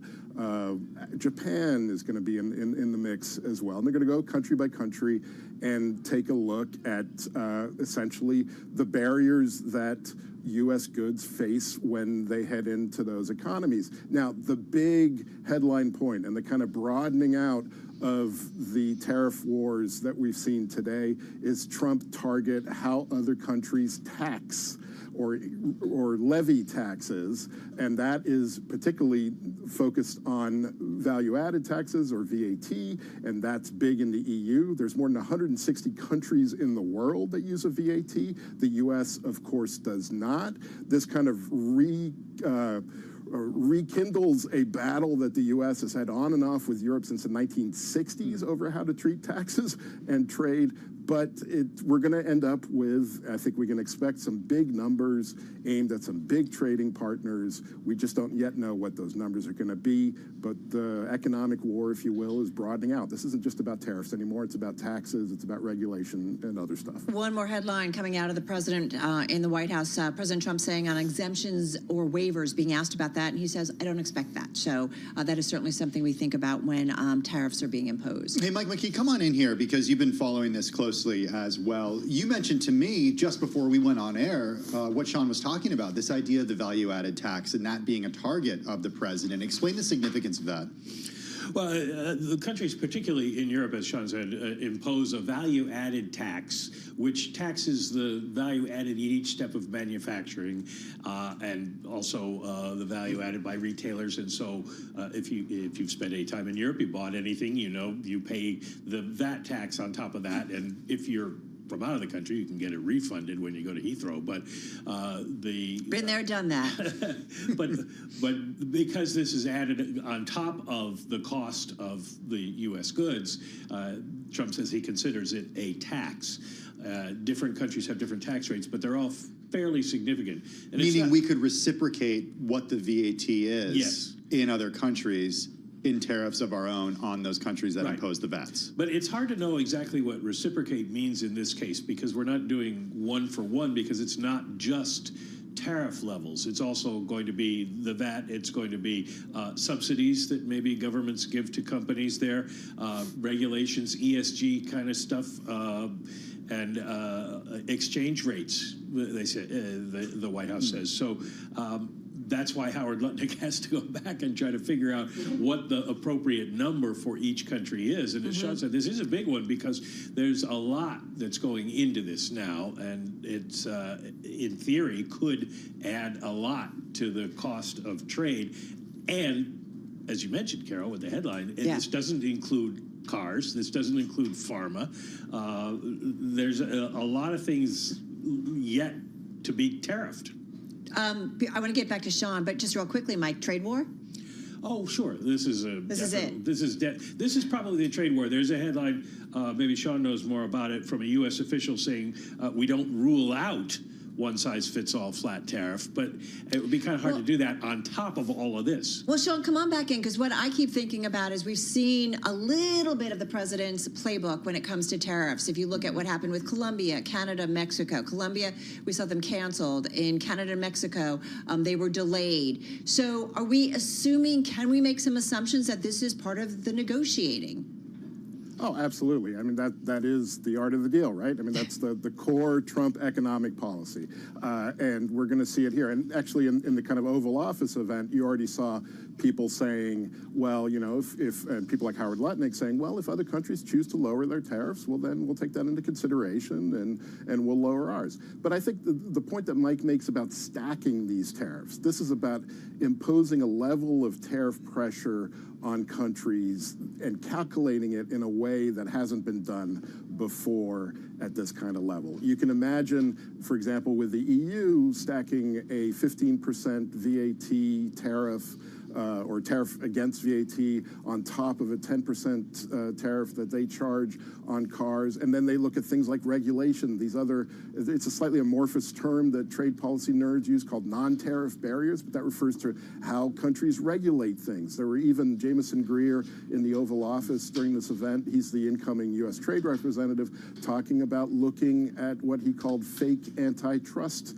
actions by other countries, which seem to be aimed at the EU and antitrust investigations against tech companies. You can see them getting very high, and the president said that this afternoon, getting to a very big number, much higher potentially than the 25% that we've seen applied on steel and aluminum, obviously depending on the country and the economy and how willing they are to cut a bargain. We're getting more headlines from the Oval Office. The president saying India is a very hard place to do business in. A separate headline says auto, steel, aluminum, pharma tariffs coming soon as well. Mike, when you think about the economy and what Jerome Powell is trying to do with his dual mandate, how does this upend that plan? Look, he was asked a lot about it over the last few days. Yeah. We know what he said. What's your view on how it changes his plans? Well, I can only give you a generalized view, which is about all that Jay Powell has at this point, that tariffs should add to the cost of goods that Americans buy, so inflation would go up. It depends, of course, on how the tariffs are applied. If it's a one-time increase in prices, then it's not inflation, it's just an increase in the price level. If this takes place over a period of time, which it may, especially if he adds on things on top of that one after another, then you do have an inflation problem. And then to the extent that this curbs demand for goods, because remember, the Europeans and the Southeast Asians, everybody's going to retaliate. If this curbs demand for products made in the United States, then it's going to cost jobs. We saw that with the steel and aluminum tariffs last time, added about 1,000 jobs in the steel industry, but studies show that about 60 to 75,000 jobs were lost in downstream industries of people who use steel. Well, are we too crazy to start thinking about, like, as Mike, is laying out, I'm just thinking there's going to be an economic impact, especially if these tariffs and we see the stacking and if they persist for a long time. I mean, we all just have so much money in our wallets, right, Sean? I mean, something's going to have to give. And it's not just the U.S. economy, it's a global economic impact. Absolutely. I mean, it's not just about, so tariffs don't just raise prices, they act as a drag on growth as well here in the United States and globally, which means those overseas markets that the U.S. sells into are going to slow down. They're going to have less demand for U.S. products. But then you also have this uncertainty that gets put on top of it. And we're kind of living it in real time right now, right? We don't know exactly what these tariffs are going to be. We know that they're coming. We know that the president says they're going to be large. But how do we calculate that? And if we're business people, how do we decide whether we're going to invest, whether we're going to hire, where we're going to do that at this point? And it's going to hit a lot of people in a lot of different ways. I mean, on the price side, look, if you're in the market for a European car, if you're going to go out and buy a Land Rover or a Mini, now's probably a pretty good time to do so because there's going to be a 25% or above tariff on those imports coming at some point in the next year. And, that kind of impact could also lead to a bit of a boost to growth in the short term. But the broad themes so far in the economy, and tariffs fit into this, is that the Trump administration has been front-loading a lot of things that are a drag on growth, including tariffs, including curbing immigration, including cutting federal spending in the federal workforce. Those are all things that are going to put a damper on growth, and we haven't yet seen the things that are going to be, that he's promising that would boost growth, like tax cuts and deregulation and so on. Right. I got to bring up a point here, Sean, that I think maybe the most important point about all of this is because it's so broad, because there's so many things that they're going to attack, non-tariff measure, trade barriers. How do you get out of it? It's obviously possible that Trump never follows through with much of this because he says a lot of things that he doesn't do. But if they were to do it, then basically what you're talking about is essentially starting a whole nother, and I'll say something that Sean will understand that the rest of people won't, starting a whole nother Uruguay round here, starting a whole nother global trade negotiation, because it's not just if you lower your tariffs, we'll take this off if they're also tariffing trade barriers and other things. Yeah, look, and there's a way in which the Trump administration here is tackling stuff that previous administrations have tried to. When the Obama administration went out to negotiate a trade deal with the Asia-Pacific countries, what was the TPP, which Trump then ripped up, that was all about addressing non-tariff barriers. Autos were a big part of that with Japan. Also, the kind of what they call phytosanitary, the kind of regulations around food and chemicals and you know, beef, whether you can use hormones or not in raising cattle. All of that kind of stuff, those are all seen as huge trade barriers. And, you know, the EU and the US since the 1960s have had something called the chicken wars going on, which is all about the treatment of US chicken exports to Europe. And they have sat down for countless hours and tried to hash these things out and haven't been able to. So look, the idea that somehow in a matter of weeks or months, the European Union is going to remake how it taxes goods, how it regulates products, its attitudes towards environmental regulations and so on is just not realistic. So what are we going to end up with then? Probably tariffs on both sides, a higher cost of trade, and that's going to be a hit to both economies and to the global economy. Sean, oh, go ahead. No, go ahead. I was just going to ask Sean, how should we look at this latest round of tariffs differently than proposed tariffs on Canada and Mexico, which were punted by a month as a result of what we heard from Justin Trudeau and Claudia Sheinbaum, the respective leaders of those countries? Those sort of like would have an end date if things would be met that the Trump administration says. But yeah, would these reciprocal tariffs, is there an end date to, again, we don't know a lot here, but would there be an end date to these? I think is there an off-ramp, right? And what is the off-ramp? And I think with Canada and Mexico, you can see a clear off-ramp, which is a renegotiation that Trump has said he wants to have of the U.S.-Mexico-Canada agreement, which was the successor to NAFTA that he renegotiated during his first term. That's coming. You can see Canada and Mexico make some concessions in that kind of thing and in that kind of venue, and you then end up with tariffs kind of negotiated away that way. It's harder to see that off-ramp with countries and economies with which the U.S. does not have trade agreements. You know, the U.S. does not have a trade agreement with Japan. It has one with South Korea. Possibly there's a negotiation around that. It does not have a trade agreement with Vietnam. It does not have a trade agreement with the EU. And, you know, importantly, as I said before, the Obama administration went out to negotiate with the EU and try and negotiate some of these non-tariff barriers and got nowhere with them, largely because of political opposition on both sides. So there's a simple off-ramp with Canada and Mexico. With these broader reciprocal tariffs against other countries, it's just really hard to see the off-ramp. President Trump saying, I think we'll raise a staggering amount from tariffs. Is that really the case? I always think of tariffs as just protecting domestic industry. I don't know how I think about it. I don't think about it as a cap raise or a way to raise money. But is that really, is that accurate, Mike? I mean... Oh, it won't replace the income tax system, but it would raise a lot of money. It's a question of where the money comes from. You're going to pay it, and Tim's going to pay it. I feel like Oprah here. You're going to get a tax. You're going to get a tax. We're all going to pay more for many, many goods because of this, and that raises money. It's just shifting the way you pay the government from taxes to tariffs. Then the same thing's going to happen in the other countries that are tariffed, because they're going to put tariffs on us, and their citizens are going to be paying as well. So it's hard to see how anybody benefits. The president seems to think so. All right, guys, we're going to keep monitoring this, and I'm sure come back to you on it. So appreciate it. Michael McKee, International Economics and Policy Correspondent at Bloomberg News. Sean Donnan, Senior Economics Writer here at Bloomberg News out there in D.C. Guys, thank you so much.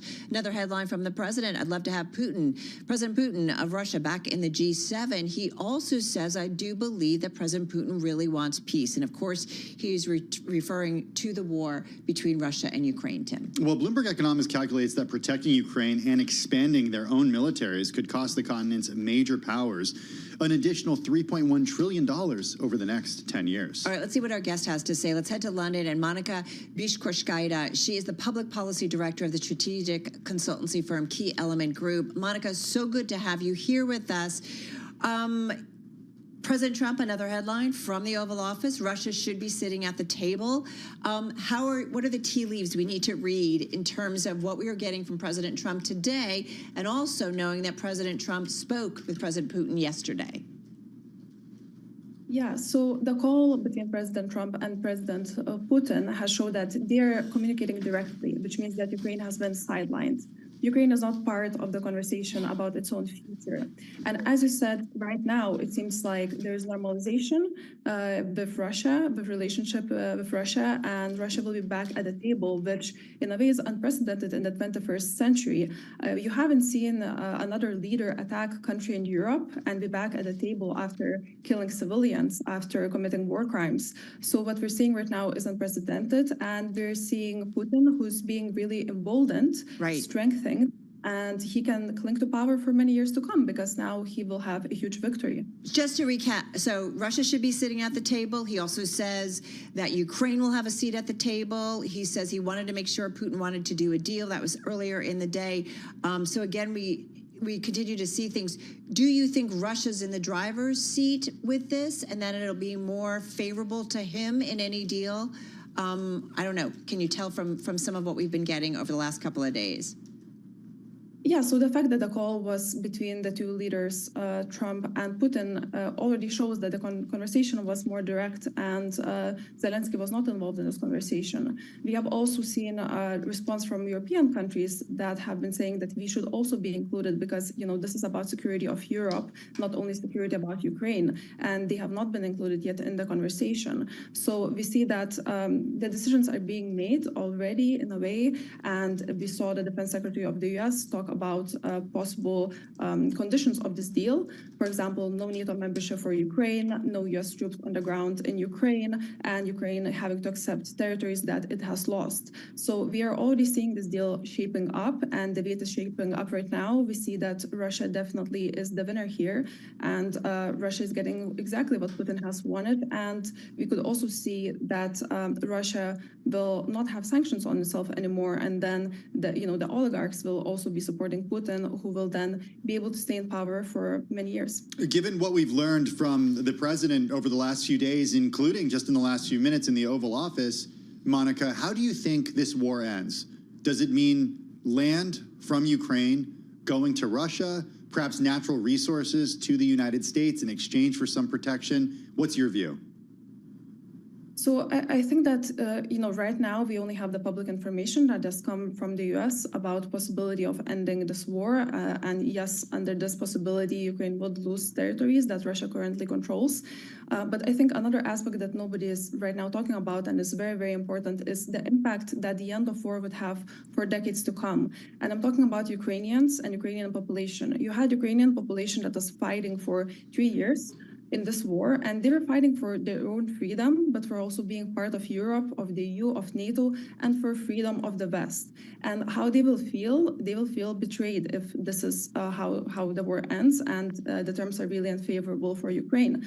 And when you have the satisfied population, you have the anti-Western sentiment. What I'm afraid of, and some people in Ukraine are afraid of, is that this creates a really fertile ground for future manipulations from Russia and potentially even installing a pro-Russian government.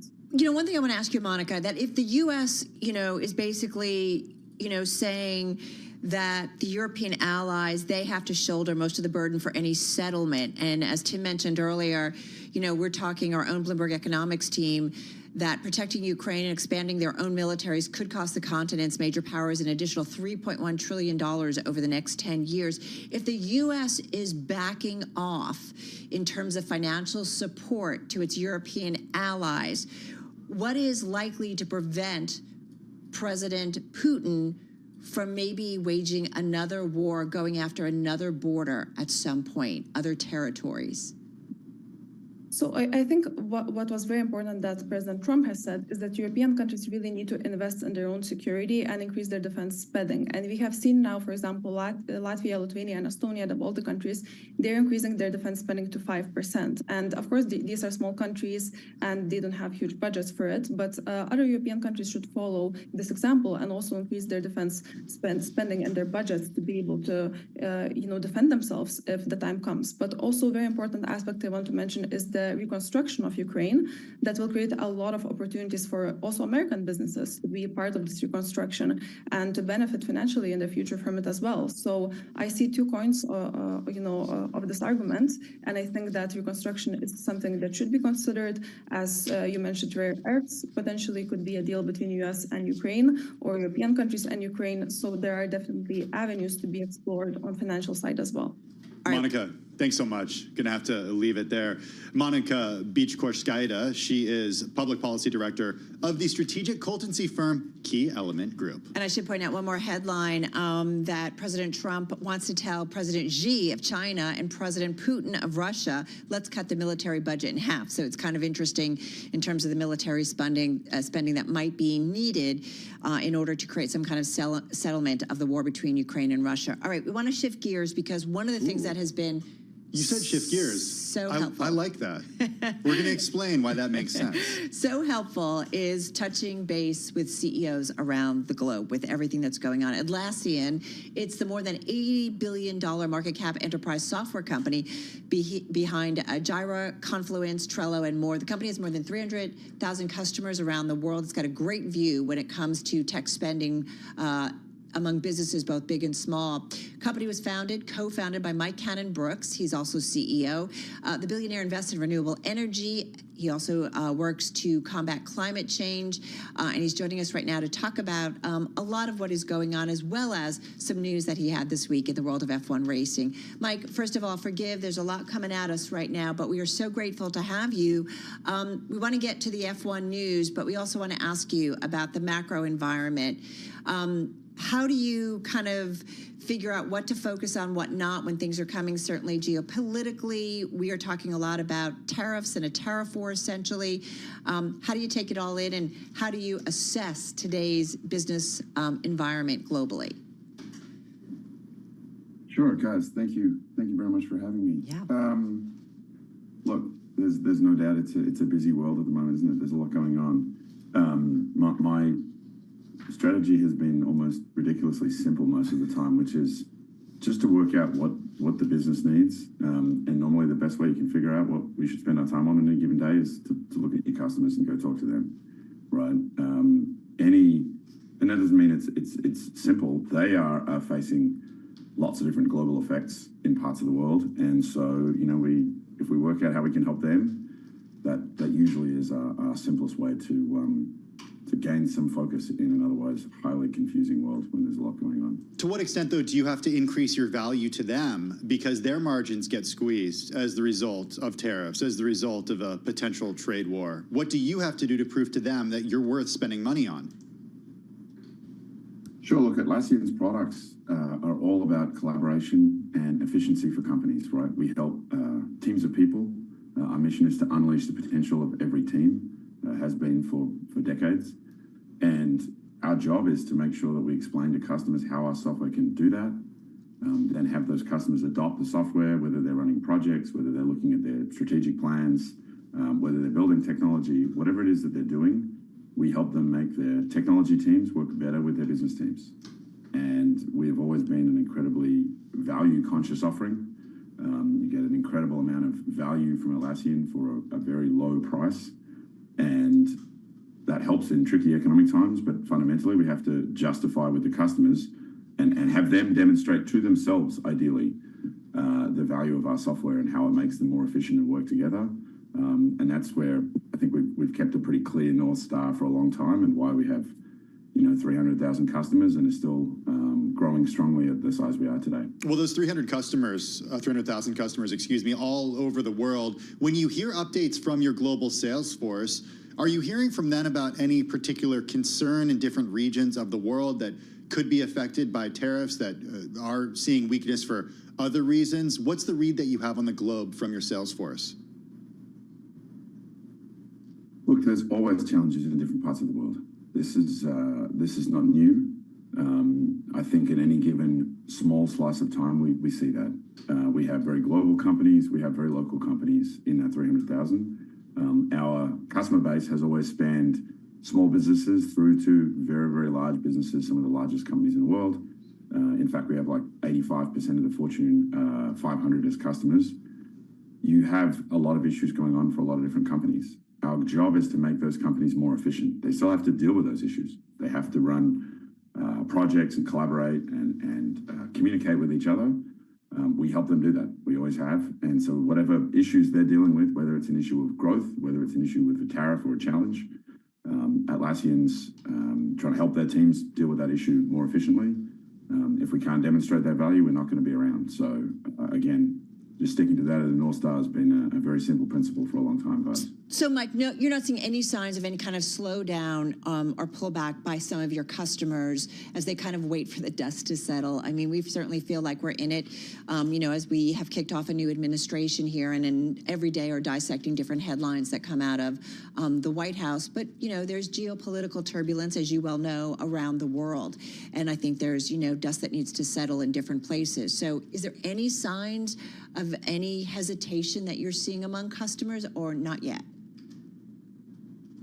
Look, from our point of view, we continue to see, really good growth across our customer base, and especially in the enterprise segment. So our largest customers, those organizations with more than 1,000 people around the world, we have more than 500 customers that spend more than $1 million a year now with Atlassian, and that is our fastest growing customer segment. So I'm sure that those businesses are having to deal with all of that dust in the air, as you talked about. But at the same time, they have their own customers to deal with. They still have their business to run, and whatever the problems are, they have to deal with them. And so our software helps their teams deal with whatever it is that they need to do, how they handle their customers, and also how do they handle whatever is going on in whichever part of the world. As long as we keep that value ratio great for our customers, we invest very heavily in R&D and continue to develop and build our software every single day. We have a fantastic team. I'm not sure focusing on all that sort of thing is very helpful for us or for our customers, to be honest. They have their own customers to deal with. And I should point out, last month you guys reported second quarter results that beat expectations. You raised your full year forecast, and investors have definitely rewarded you big time. The ADRs that trade in the United States are up more than 50%, Tim, in the past year. I just want to remind everybody, we are waiting for President Trump. He's making comments in the Oval Office where he's been speaking for the better part of close to an hour at this point. We'll bring those comments to you as soon as the tape playback starts. It is Bloomberg Business Week. That's Carol Massar. I'm Tim Stenovec. We're speaking with Mike Cannon-Brookes, the co-founder and CEO of Atlassian. Mike, I do want to talk a little bit about different industries that you serve. We talk a lot about AI. I know you guys are doing a lot with AI. As far as customers go, customers that are using your product, customers that are leaning into AI right now, are you seeing more growth on the tech side of your business in terms of those types of customers, given what we're seeing come from the tech community over the last couple of years? Well, great question. AI is a huge topic among our customer base.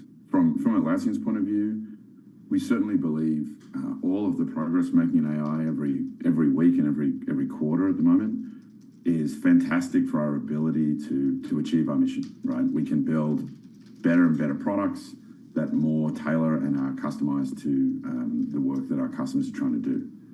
There's no doubt our core customer base are what we like to call technology-driven companies. So companies that believe, like Williams Racing or like a financial services company, they'd both be the same, that believe technology is their source of competition. It's the way that they are going to get an edge, survive or thrive in their industry.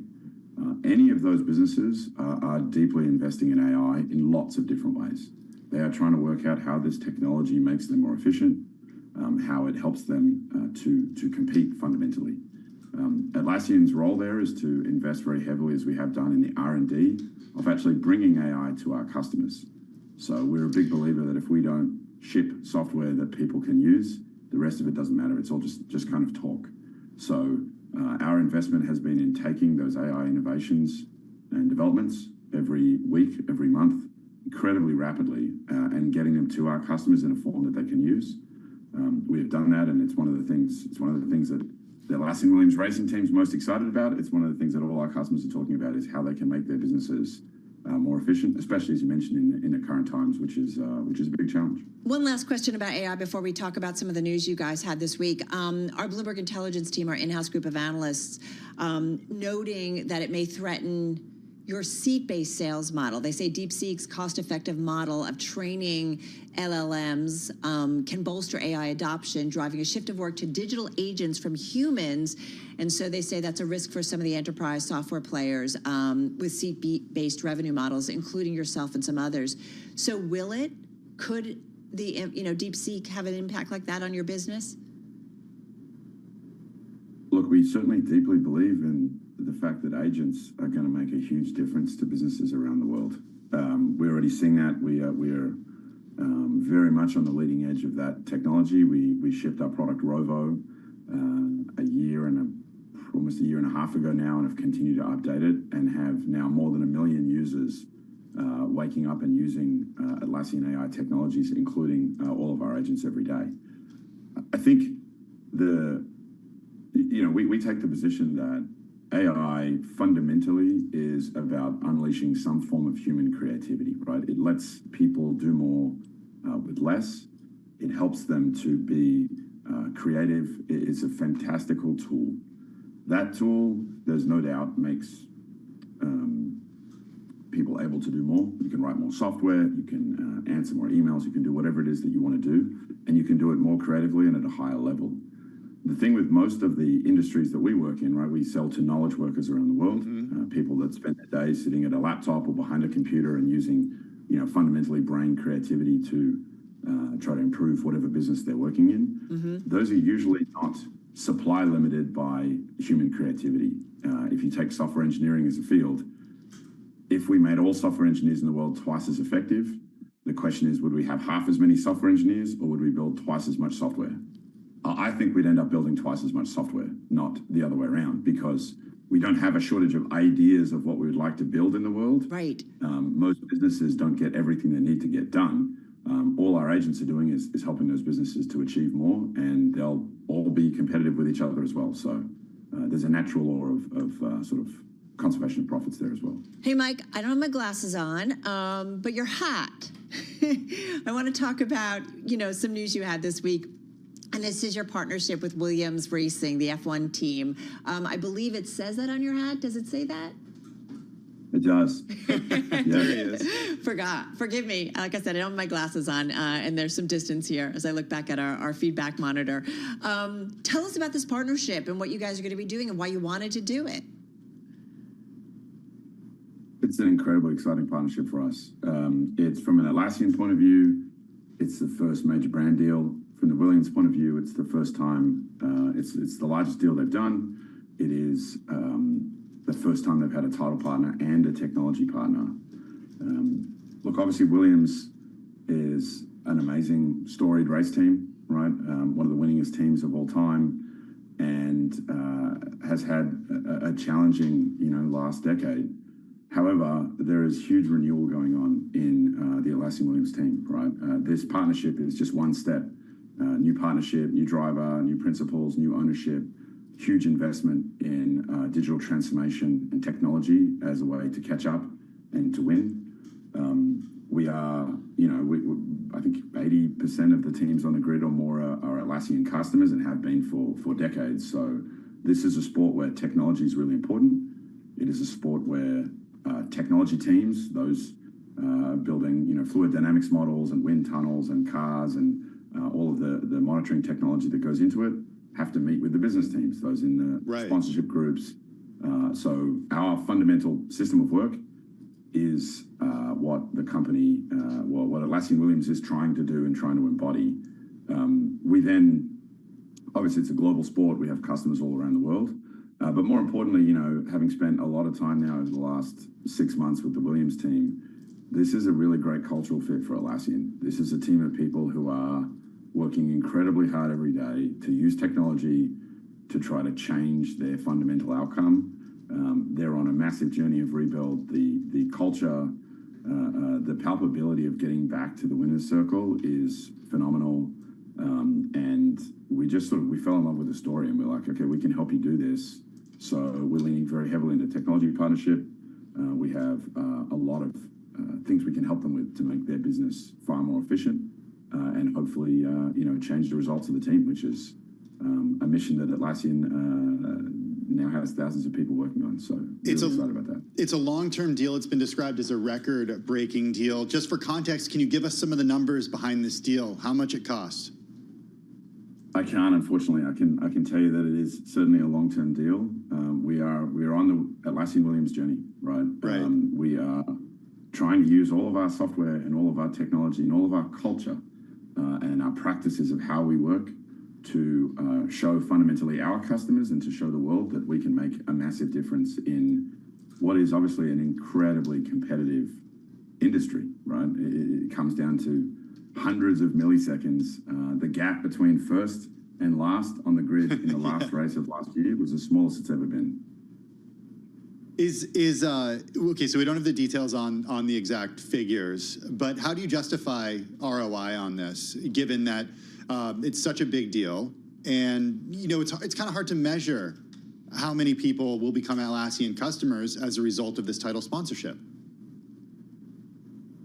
Look, we always have been an incredibly metric-focused organization. As a large bootstrapped company, you don't get that way without counting numbers very, very carefully.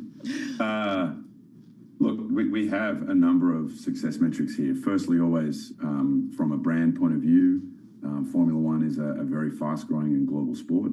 And we have, as I mentioned, customers in almost every country on the planet. So we need to continue to have our brand and our presence and our story told in a larger and larger way around the world.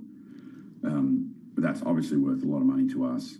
Secondly, as an enterprise opportunity, the Formula One is, it's like a mobile executive briefing center, right? It takes its business. This is a fantastical customer of Atlassian that we can take to 24 cities around the world. Right. And in those 24 cities, we can bring our biggest customers to show them how Williams works, what we are doing to help the team. And this is incredibly powerful in the enterprise to be able to show real-world examples of what we can do to help a customer. Mike, just real quick, one last question. The Formula One, the FW47 car, that's going to have your branding, I guess it gets unveiled, I don't know, really soon. Are you going to be able to take it around the track? Have you been told that you could, or? Look, my driving skills might need a little bit of work for that one. I've certainly sat in the car, and let me tell you, that is a challenging job. That is it's not as comfortable as my daily driver, that's for sure.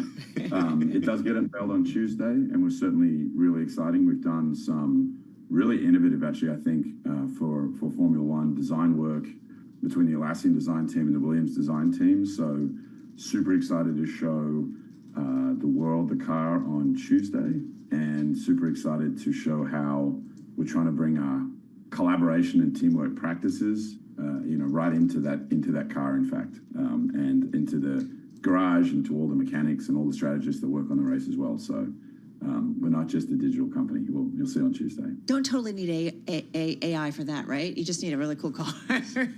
Just gonna say.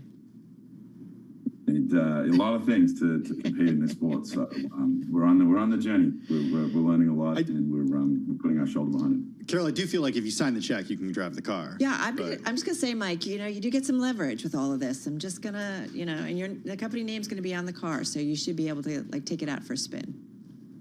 Look, I would also say it might not be a good idea for the Williams team or the Atlassian team. I'm not sure if my risk team would think that's a great idea for me to be driving at 300 or more k's an hour around a track. I hear you. I hear you. Not qualified to drive. Listen, thank you so much. We know it's later where you are, but we so appreciate you joining us on this Thursday. Really, really appreciate it, and good luck with that partnership. We've been, of course, talking to Mike Cannon-Brooks. He is CEO, co-founder of Atlassian, and, of course, talking about the new news that they had, their deal, their partnership when it comes to F1 racing. So some really cool thing with the Williams team. See, you said shift gears. Shift gears. Do you like that? Oh, that's where you're going. I was thinking like IT, and I'm like, where are you going? No, there's a method to my madness. Hey, somebody who keeps us totally sane is Amy Morris. She's down in Washington, D.C. Let's get a business flash to check on the markets. Here she is. Hey, Amy. All right, thank you, Tim. President Trump ordering his administration to consider imposing reciprocal tariffs on numerous trading partners to rebalance trade relations. That's pushed the dollar about 0.6% lower so far. Stocks are higher, however. We do bring you the markets all day long here at Bloomberg. The S&P 500, 0.8% higher. That's about 51 points. NASDAQ, 1.1% higher. That's 230 points. And the Dow up 0.8% or 346 points. The 10-year Treasury yield is at 4.51% and the 2-year yield at 4.30%. Big tech leading those equities higher. Tesla shares nearly 5% higher. NVIDIA shares up more than 3%. Apple shares rose more than 2% as Chief Tim Cook said, quote, "The newest member of the family is coming on February 19th. The U.S. Producer Price Index rose 0.4% in January, reflecting higher costs for food and energy. It is the latest inflation report to imply that the Fed will put off another interest rate cut until late this year. Sources tell Bloomberg Morgan Stanley is aiming to boost the size of its latest offering of X Holdings debt that banks hold on their books. Investor demand has been so strong, the bank has told some of them it will likely upsize the initial $3 billion offering. And Deere & Company shares fell as that company anticipates another challenging year because grain and soy growers are not spending and the tariffs are threatening more pressure. Shares of Deere now 1% lower. And Manhattan prosecutors quit after the Justice Department told her to drop that corruption case against New York City Mayor Eric Adams. For on-demand news 24 hours a day, you can subscribe to Bloomberg News now wherever you get your podcasts. I'm Amy Morris. That's a Bloomberg Business Flash. Let's go back to Bloomberg Business Week with Carol Massar and Tim Stenivek. All right, Amy Morris, thank you so much. To the White House we go. Washington, the tape playback from all of the commentary that President Trump has been talking about when it comes to these reciprocal tariffs. Let's listen to it. Again, whatever they charge us, we're charging them, so it works out very well. It's a beautiful, simple system, and we don't have to worry about, gee, we're charging too much or too little. But traditionally, India is right at the top of the pack, pretty much. There are a couple of smaller countries that are actually more, but India is a they charge tremendous tariffs. I remember when Harley-Davidson couldn't sell their motorbikes into India because of the fact that the tax was so high, the tariff was so high. And Harley was forced to build, I guess they built, I don't know, that was a while ago, but I think they built a factory in India in order to avoid paying the tariffs. And that's what people can do with us. They can build a factory here, a plant or whatever it might be here, and that includes the medical, that includes cars, that includes chips and semiconductors, that includes everything. If you build here, you have no tariffs whatsoever. And I think that's what's going to happen. I think our country is going to be flooded with jobs. What should consumers expect? Are prices going to go up short-term, well, long-term? Not necessarily. I mean, not necessarily. But I'll tell you what will go up is jobs. The jobs will go up tremendously. We're going to have great jobs for everybody. This is something that should have been done many years ago. China did it. I mean, China did it at a level that probably nobody's ever seen before. If you manufactured a car, you couldn't send it into China. The tariff was so high, so everybody went and they built in China. It was no big secret. So we're going to see, but it's going to mean tremendous amounts of jobs. And ultimately, prices will stay the same, go down. But we're going to have a very dynamic country. But if prices go up, Mr. President, because of these tariffs, who do you think voters should hold responsible? Oh, I think what's going to go up is jobs are going to go up, and prices could go up somewhat short term, but prices will also go down. And I think the farmers are going to be helped by this very much because product is being dumped into our country, and our farmers are getting hurt very badly by the last administration. The last administration hated our farmers, like at a level that I've never seen before. I think our farmers are going to be helped. Jobs are going to be helped, but our farmers are going to be helped. Our manufacturers are going to be helped. And again, if somebody wants to come in, including the car companies, if they want to come in and build car plants, they'll do it without tariffs, and therefore prices won't go up. There could be some short-term disturbance, but long-term, it's gonna make our country a fortune. So Americans should prepare for some short-term pain. No, you said that. I didn't say that. Because if the prices go up, let's see what happens. Nobody really knows what is going to happen, other than we know that jobs are going to be produced at levels that we haven't seen before. We know that we think interest rates are going to ultimately be coming down because of things that happen, and they go hand in hand with the tariffs. But we think that the prices for some things, many things, it could be all things, will go down. Ultimately, will go down. Mr. President, can you explain the timeline here, sir? There's a period of time for a review, a report, 180 days. Sure. What's the earliest date that you think tariffs will actually be implemented and executed? Well, I would say, maybe I'll ask Howard to answer that, because he's going to be the one that's implementing. What do you think?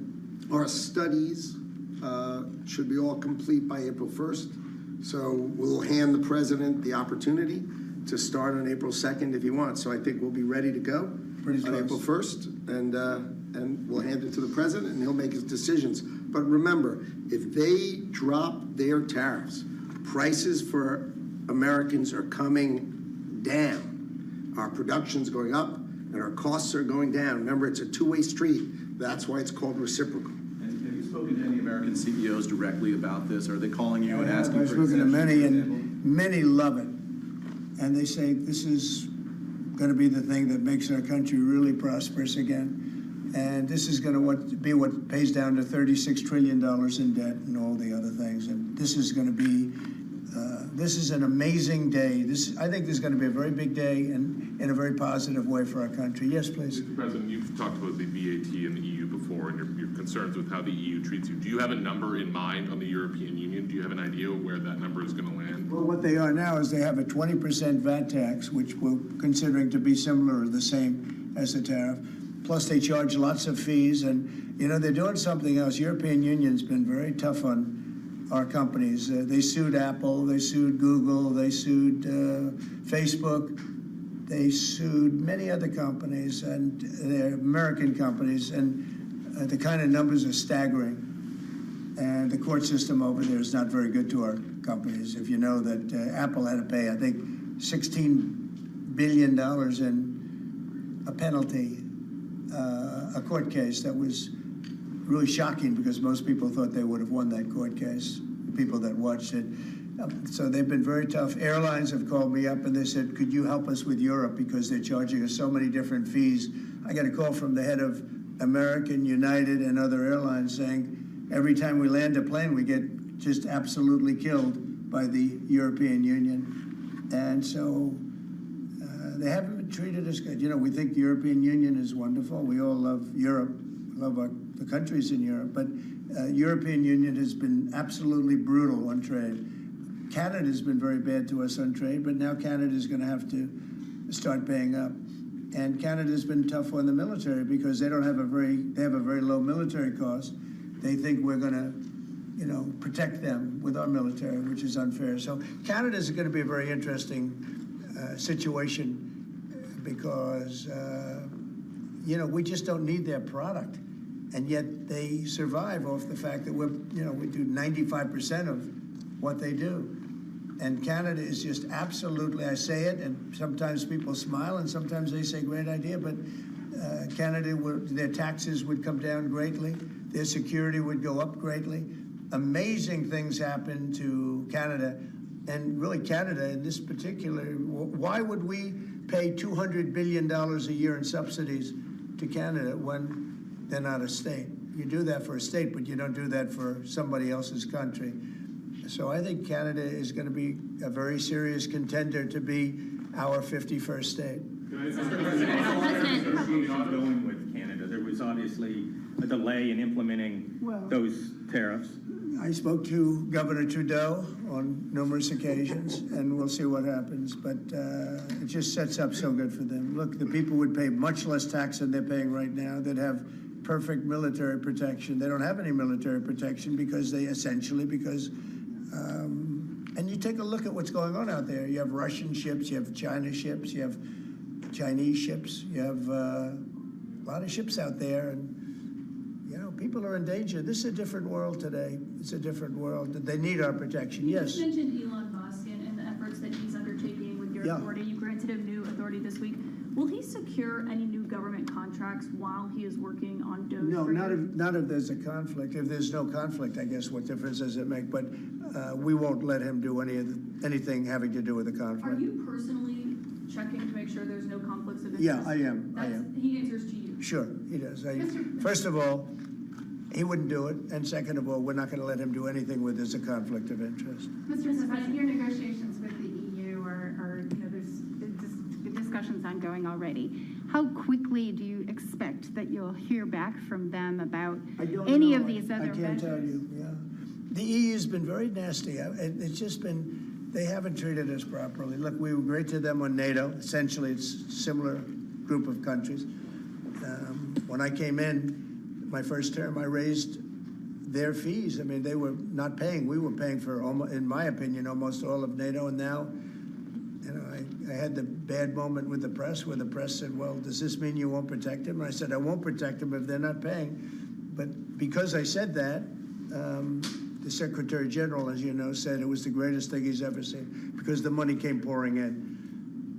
But they don't treat us right on trade. They don't treat us right on the military either. I mean, if you look at Ukraine, we're in for probably $200 billion more than Europe. Why are we in for more than Europe? We're in for more than Europe. I mean, think of it, or NATO. I mean, let's call it NATO because Canada's in. By the way, Canada is payer also. You know, they shouldn't be. They are just about the lowest payer in NATO in addition to everything else. So Canada's really been taken advantage of. And if they had to pay just something modestly fair, they wouldn't be able to succeed as a country. And that's why I feel they have to become a state. Yes, ma'am. Thank you, Mr. President. Is it your expectation that partners will offer major concessions and that you actually don't end up applying those tariffs? No, I think that a lot of them will stay the same, and whatever they pay, I'll pay. I mean, we'll have a lot of them stay the same. I think some. Look, I heard they, as an example, EU lowered their tax on cars down to the exact same amount that they were much higher. They were approximately 5 times higher, and they lowered them down to the exact tax that we're charging. That took place like yesterday or the day before. Is that a correct statement? I think so, yeah. Do you expect any exemptions or waivers? I don't expect that, no. This is a simple system. I mean, there wouldn't be any. And in the case of Apple, I gave them a waiver, an exemption in my first term because Samsung was in South Korea. And Samsung didn't have to pay the tax because it was a tax on China. And Apple makes a lot of their product in China. So I did that because it wouldn't have been fair.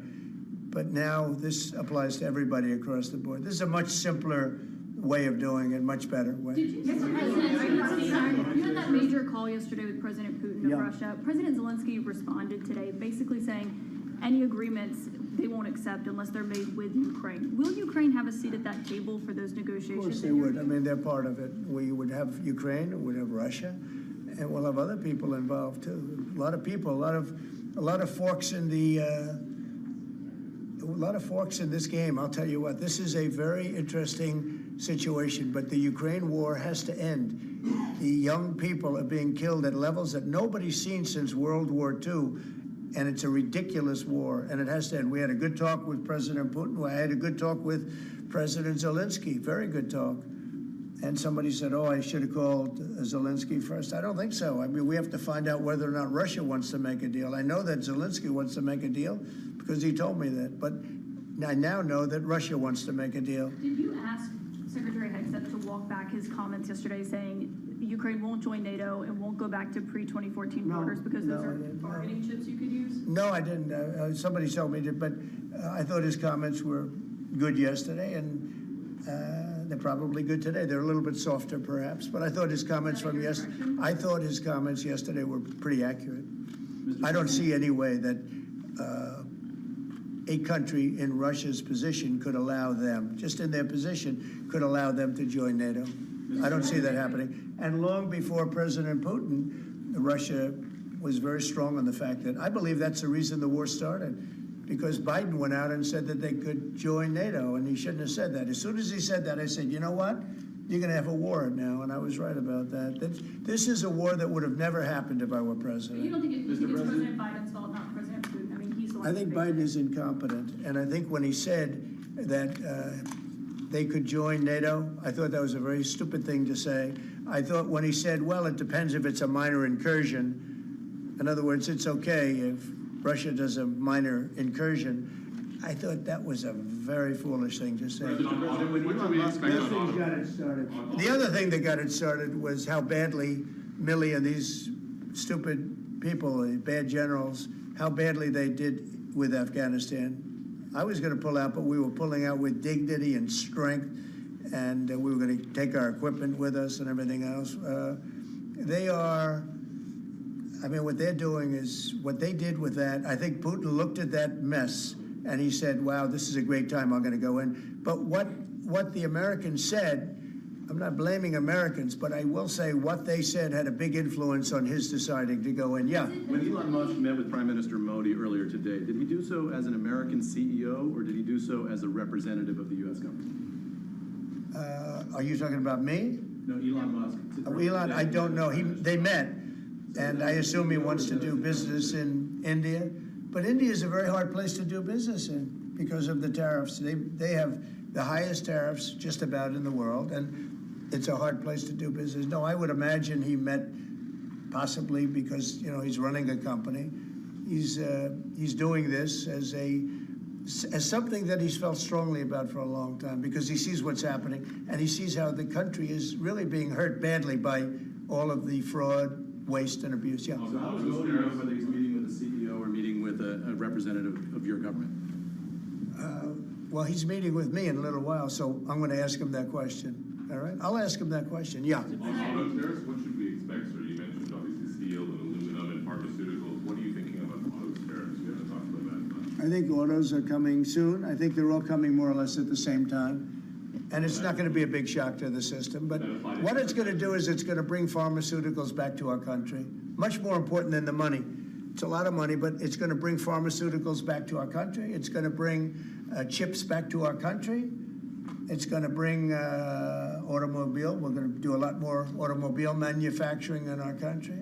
You know, when I did this, when I announced this during the campaign, they were going to build the largest car plant in the world in Mexico. It was almost under construction. It was just starting. And when they heard me make that statement, and they thought I was going to win the election, actually, it was a few months before the election itself, China was building the car plant. It was going to be the largest in the world. They immediately stopped construction. You can see the foundations there. They immediately stopped. When they heard I was doing this, that would have destroyed Detroit. It would have destroyed Michigan. This plant would have taken up more than almost the whole state built. And it would have been very destructive. When they heard me speak, and they said, wow, if he gets in, we're gonna lose our shirt. So they stopped building. That's the impact that tariffs have. Again, you know, I say it, and I say it loudly. It's the most beautiful word, but now I say religion, love, and a couple of other things are more beautiful because I got in a lot of problem with the fake news when they said, oh, other things are more important. God is more important, but these are the words. But I would say it's number 4 or 5. To me, it's the most beautiful. And I'll tell you what, I think really reciprocal tariffs, those 2 words, reciprocal makes tariffs really fair. There'd be no exemptions, right? It would be all auto imports? Any exemptions, no, because you don't need to. With reciprocal, you don't need to. Mr. President, Gavin Klager just arrived at the IRS. Fox Radio. Do you have a update on the TikTok negotiations? Yeah, we have a lot of people. Timeline's running out, isn't it? Well, I have 90 days from about 2 weeks ago, right? And I'm sure it can be extended, but let's see. I don't think you'll need to. We have a lot of people interested in TikTok, and I hope to be able to make a deal. I think it would be good. You know, people have learned it's very popular, and we'll have to probably get approval from China to do it. But we have a lot of people that are interested, and a lot of people, I think China will be interested because it's to their benefit too. So I look forward to that. But we have a lot of people that are interested in TikTok, quite a few.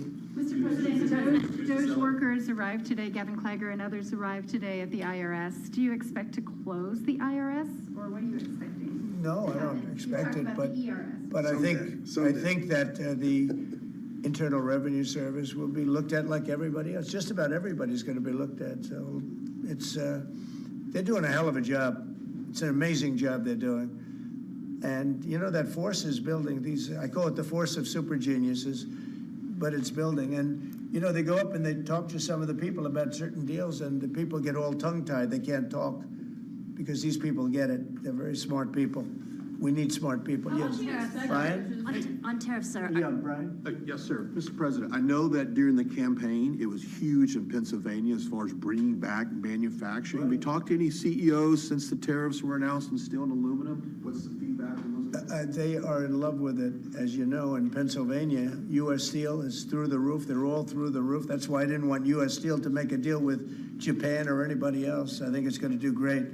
But I think maybe more than anybody else, the steel companies and aluminum companies, they're in love with what's happened. And this will eventually be the car companies and chip companies. We have to have chips made in this country. Right now, everything's made in Taiwan practically, almost all of it, a little bit in South Korea. But everything, almost all of it is made in Taiwan. And we want it to be made. We want those companies to come to our country, in all due respect. You know, they took the business away. Taiwan took our chip business away. We had Intel, we had these great companies that did so well, and it was taken from us, and we want that business back. We want it back in the United States, and if they don't bring it back, we're not going to be very happy. And you mentioned pharmaceuticals as well in China. That's national security to bring that back. Yeah, China and other places. We want to get the pharmaceutical and drug business back into the United States, where it should be. Right? Sir, on tariffs, are you concerned that the countries that would be most affected, like India, would just shift their trading to China? No, I'm not concerned about anything, really. I mean, I'm just doing what's fair. This is a very fair thing. This should have been done a long time ago. I would have done it, but then COVID hit. I was getting ready to do this years ago, and first time we had the most successful economy in history, and then COVID hit, and this was going to be the thing that I was most waiting to do, but it was awfully hard to do this with Italy and France and Spain, and all those people were dying, and then we put tariffs on. See, I have a big heart. Sir, on Ukraine, when Putin says that he really wants peace, do you believe him? Yeah, I do. I believe he wants peace. I believe that President Putin, when I spoke to him yesterday, I mean, I know him very well. Yeah, I think he wants peace. I think he would tell me if he didn't. I'd like to see peace. Do you trust President Putin? I believe that, I believe that he would like to see something happen. I trust him on this subject. I think he'd like to see something happen. I think it could have happened a long time ago. I think Biden, number one, it shouldn't have started, but it did. And now all those cities are knocked down, like demolition sites. All those beautiful golden towers are knocked down. There's nothing going to replace them. But much more importantly, you lost millions of people. A lot of soldiers, but you lost millions of people. When they knocked down those cities, and they're all laying down on the side, they're lying down just in ashes and all crumbled up concrete. They literally look like a world-class demolition site. And many of them, almost all of them, but many of them, and this should have been done by Biden years ago. This should have never been allowed to happen. I know he's a friend of yours. But couldn't Putin just withdraw his He's a friend of today? CNN. That's why nobody watches CNN anymore, because they have no credibility. Okay, who else? Yes, please. Sir, if you could find a buyer in the United States for TikTok, do you think Xi Jinping will authorize the sale of it, or will he? I'm going to make it worthwhile for China to do it. I think so. I mean, I got to know TikTok because during the election, I ended up with 36% higher than my opponent with youth. Okay, that never happened before. I mean, you know, that's always been a Democrat thing, youth. It became a Trump thing. And I think TikTok, I think Joe Rogan was a part of it. Some of the great people that I did interviews with were a part of it. But I think that TikTok was I think it was a big part. Look, as you know, we were up by 36% with youth. The Republican was never up with youth. And I focused on TikTok, and I found it to be amazing, actually, and very fair. And I think the image of TikTok is different than it was before the election. I think people saw it, and they view it as a positive, not a negative. I think it'll be to China's advantage to have the deal be made, yeah. How much money do you think you'll raise from tariffs on an annual basis? That's the most interesting question. I think it'll be a staggering amount. It will be the external, I call it the External Revenue Service. That was a name that was devised by a few of us, but I think it's going to be a staggering amount. We've heard the number $1 trillion floated in meetings with senators. Is that a number you've thought of? I don't know, but already the Senate's saying, well, wait a minute, you know, they're looking at some of the numbers and they're saying, whoa, this is, look, we want to, I say America first, I say make America great again. That's what we're doing. This is, I think it's the most important thing I've signed. I've signed some very important things. Right to try was so important. I mean, a lot of important things.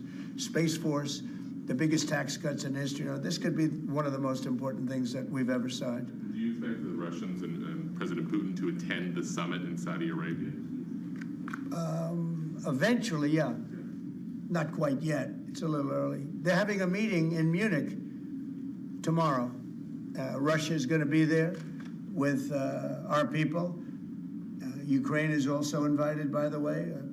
Not sure exactly who's going to be there from any country, but high-level people from Russia, from Ukraine, and from the United States. Do you want to have Russia back to the G7, sir? I'd love to have them back. I think it was a mistake to throw them out. Look, it's not a question of liking Russia or not liking Russia. It was the G8, and you know, I said, what are you doing? You guys, all you talk about is Russia, and they should be sitting at the table. I think Putin would love to be back. Obama and a couple of other people made a mistake and they got Russia out. It's very possible that if that was the G8, you wouldn't have had the problem with Ukraine. And if I was president, you definitely wouldn't have had the problem with Ukraine. Russia would have never attacked Ukraine. But you ask a very good question, the G8. It used to be the G8 and then these people threw them out. And I was arguing with Trudeau and with numerous of the people. Actually, Prime Minister Abe, a great man from Japan, agreed with me 100%, and some of the others did too. But I got there, it was the G7, as you know. They had already been terminated. I think it would have been very helpful, and it still would be helpful to have Russia be a part of that mix. And I think if they were, I don't think you would have had the problem that you have right now. Russia is part of the G20. They kicked them out, of course, because they illegally annexed Crimea. I mean, how would you have responded if Russia invaded or took over? They took Crimea during Obama. They took, now they're looking to take the whole thing. Then they took a big chunk of land and people, as you know, during Bush. And now they're trying to take the whole thing during Biden. You know, the only one that didn't give them anything is Trump. They never took anything with Trump, nothing, not 2 inches of property of land. But Crimea was Obama. And then Bush gave him a lot, if you remember. And then, in fact, it's a sort of a standard little phrase, and Biden's giving them everything because this is a war that shouldn't have been had. And the only one that didn't give them anything is Trump. It's just the way it is. What's the message from Wall Street about these tariffs? So there's been some nervousness on Wall Street about the impact. I mean, there hasn't been very much, and I think it's going to make the United States stronger, and in many ways it could make other countries stronger too. You know, other countries want to have a strong United States. They want to have a strong America. And I think it's going to make us very, very strong, much stronger. And we have a lot of work we're doing on the military. Our military already, I've authorized some contracts to be built that are very substantial. We're building the greatest equipment in the world. We have the greatest military equipment in the world. We're building it. At some point, when things settle down, I'm going to meet with China. And I'm going to meet with Russia, in particular, those two. And I'm going to say, there's no reason for us to be spending almost $1 trillion on military. There's no reason for you to be spending $400 billion. China's going to be at $400 billion. We're at $1 trillion. We're going to be at close to $1 trillion. And I'm going to say, we can settle this on, we can spend this on other things. We don't have to spend this on military and I'm going to be meeting with China. You know, we were trying to de-escalate nuclear, and I was in a position where Russia had agreed and China had agreed we were going to start, and then we had a rigged election, so that never took place. But this one was too big to rig. We won by so much that it was too big to rig. You want to do the China meeting in the United States, or would you travel to China for that? For what? The China meeting. I tell people all the time, you know, the question is who's going to have the first meeting, where are you going to, I say this to Putin, to President Xi, I say to everybody, never bothered me, you know, I'm willing to say I'll go first. It doesn't matter. It's the end result that counts. So it doesn't make any difference. When do you want to have a conversation about global defense spending, you, China, Well, I'd Russia? like to have that, as soon as things settle down, I'm going to have that conference, primarily with China and Russia, because those are the two that really are out there. And we're going to have them spend a lot less money, and we're going to spend a lot less money. And I know they're going to do it. They agreed to it. We were talking about denuclearizing, and President Putin and I agreed that we were going to do it in a very big way. There's no reason for us to be building brand new nuclear weapons. We already have so many you could destroy the world 50 times over, 100 times over. And here we are building new nuclear weapons, and they're building nuclear weapons, and China's building new nuclear weapons, and China's trying to catch up because, you know, they're very substantially behind, but within 5 or 6 years, they'll be even. And we're all spending a lot of money that we could be spending on other things that are actually, hopefully, much more productive. Hopefully, there'll never be a time when we need those weapons. If there's ever a time when we need nuclear weapons, like the kind of weapons that we're building and that Russia has and that China has to a lesser extent, but will have, that's going to be a very sad day. That's going to be probably oblivion. Do you see that as separate conversations, or do you see one giant summit with you, Xi Jinping, and Vladimir Putin? Yeah, I could see that. Let things calm down a little bit. You know, when I left, we had no Middle East problem. We had no Russia going into Ukraine. They never would have done it. Putin never would have done it. And I came back, and we got like the whole world is blowing up. So when we straighten it all out, then I want to have one of the first meetings I want to have is with President Xi of China, President Putin of Russia, and I want to say, let's cut our military budget in half. And we can do that.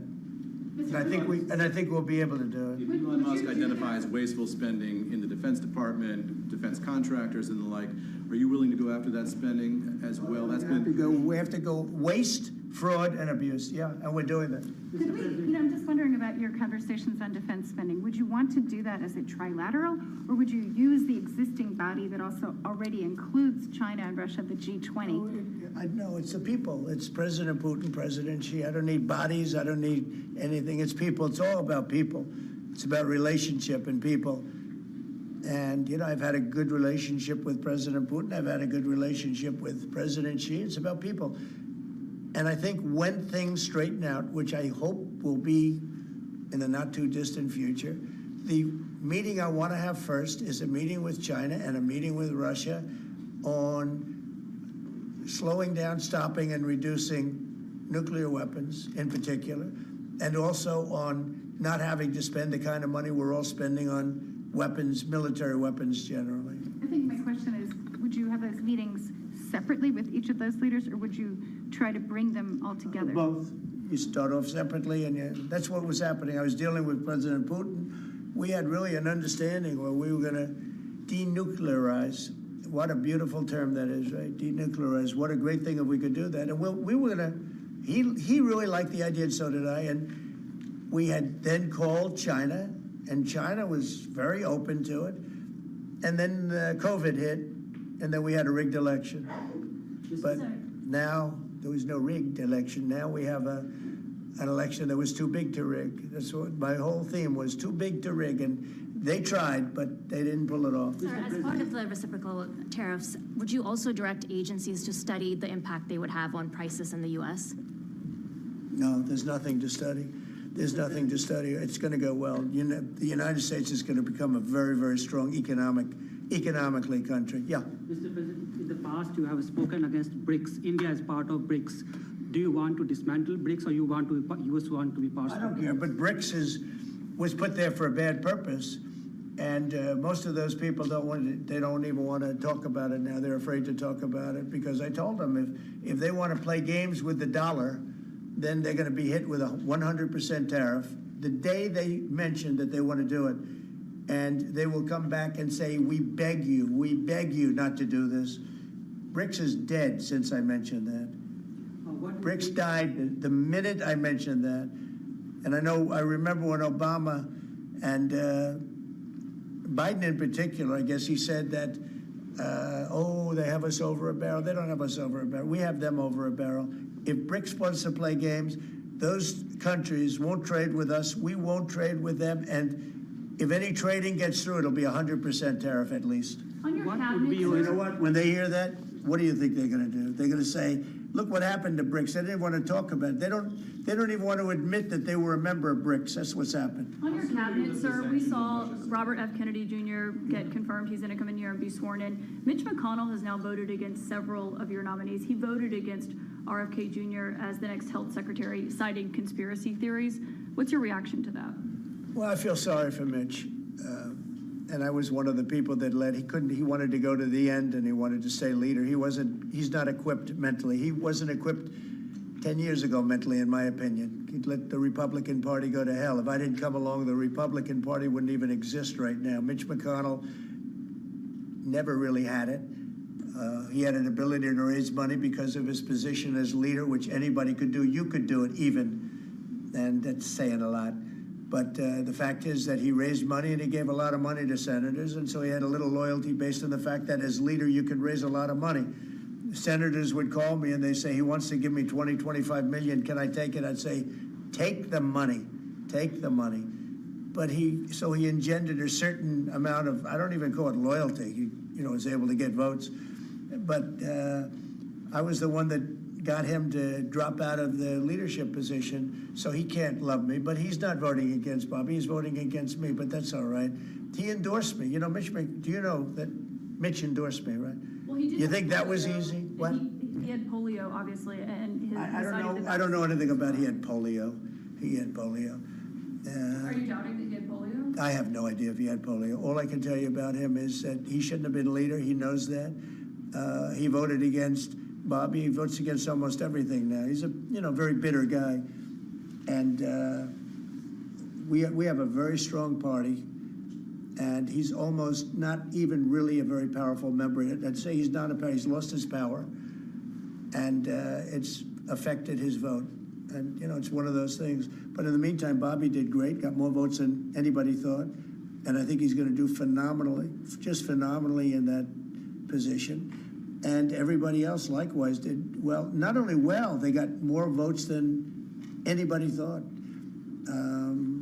Tulsi, look at how she did. She did great. Marco got 99 votes. How about that? And Marco got 99 votes. And Marco, by the way, I have to tell you, Marco Rubio's done a fantastic job. He's been a great Secretary of State. They're all doing great. But we're going to have a swearing in today, and maybe we're going to have a second one because I hear we have a couple of them coming up. And the man behind me is doing a fantastic job, Secretary of Commerce. And I think you're going to see something very big come from today's signing. This is going to be a very important signing. Okay? On U.S. Steel, sir, can I ask very quickly? You said you'd meet with the head of that company and the Japanese company. U.S. Steel is going to be here, and a lot of the steel companies are coming. I think steel companies, they love what's happening to them. We saved it. If I didn't do the tariffs from my first term, you wouldn't have one steel company here. You wouldn't have one steel. There wouldn't be a steel company alive in the United States. And right now, they're going to be thriving. They're doing very well, but they're going to be thriving. They're going to be coming out. People are going to want to buy those steel companies like crazy. Are you still planning to mediate talks between Nippon Steel and U.S. Steel? Yeah, I don't know. I think U.S. Steel right now has all the power. The tariffs have given U.S. Steel a new lease on life. Okay? Thank you all very much. Thank you. Thank you. Let's go. Let's go, guys. All right, everybody, you have been listening to a playback of President Donald Trump, of course, there at the White House, talking a lot about what was anticipated, and that is the president announcing these reciprocal tariffs. Again, talking about more details to come, and talking about the steel industry, talking about the auto industry, saying no exemptions on autos needed with reciprocal tariffs.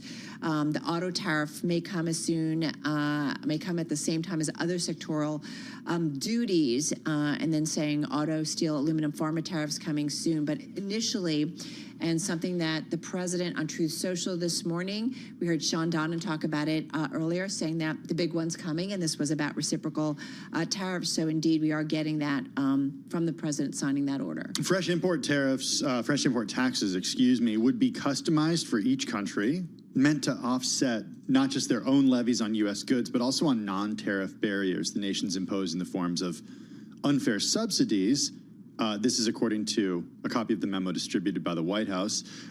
Unfair regulations, value-added taxes, exchange rates, lax IP protections, and other factors that act to limit U.S. trade. Again, this is according to a copy of the memo distributed by the White House. We should point out that the president signing that measure directing the U.S. Trade Representative and Commerce Secretary to propose those new levies on a country-by-country basis in an effort to rebalance trade relations, a sweeping process that could take weeks or months to complete. Howard Lutnick, who is the president's nominee to lead the Commerce Department, telling reporters, too, that all studies should be complete by April 1 and that the president could act immediately afterwards. So we should point out that this does not just go into effect today. It could happen, though, as soon as April. Trump also said that he did not expect to issue exemptions or waivers. He said that despite giving Apple a pass on tariffs that he imposed on China during his first term in order to compete with Samsung, his tariff package, quote, applies to everybody across the board. Carol, you pointed out during this and during the headlines, too, that stocks not bothered at all by this. And maybe it's because they don't go into effect on this day forward, that we do have, you know, a month and a half or so before this could happen. And it does sound like there was a question, I think, taken in that if indeed a country changes its tariff policy, that would be taken into effect. I think maybe Mr. Lutnick took a question from reporters on that. So it does sound like this is the beginning of some negotiating between the United States and other nations. We should point out that fresh import taxes would be customized for each country, meant to offset not just their own levies on U.S. goods, but also non-tariff barriers that the nations impose in the form of unfair subsidies, regulations, VATs, value-added taxes, exchange rates, lax intellectual property protections, and other factors that act to limit U.S. trade. This is according to a copy of the memo that was distributed by the White House on the president's moves. Some other information that we're getting, these reciprocal tariffs are expected to hit hard in less developed economies where average duties on U.S. products are higher. This is according to Bloomberg Economics. It differs from a universal levy on all imports.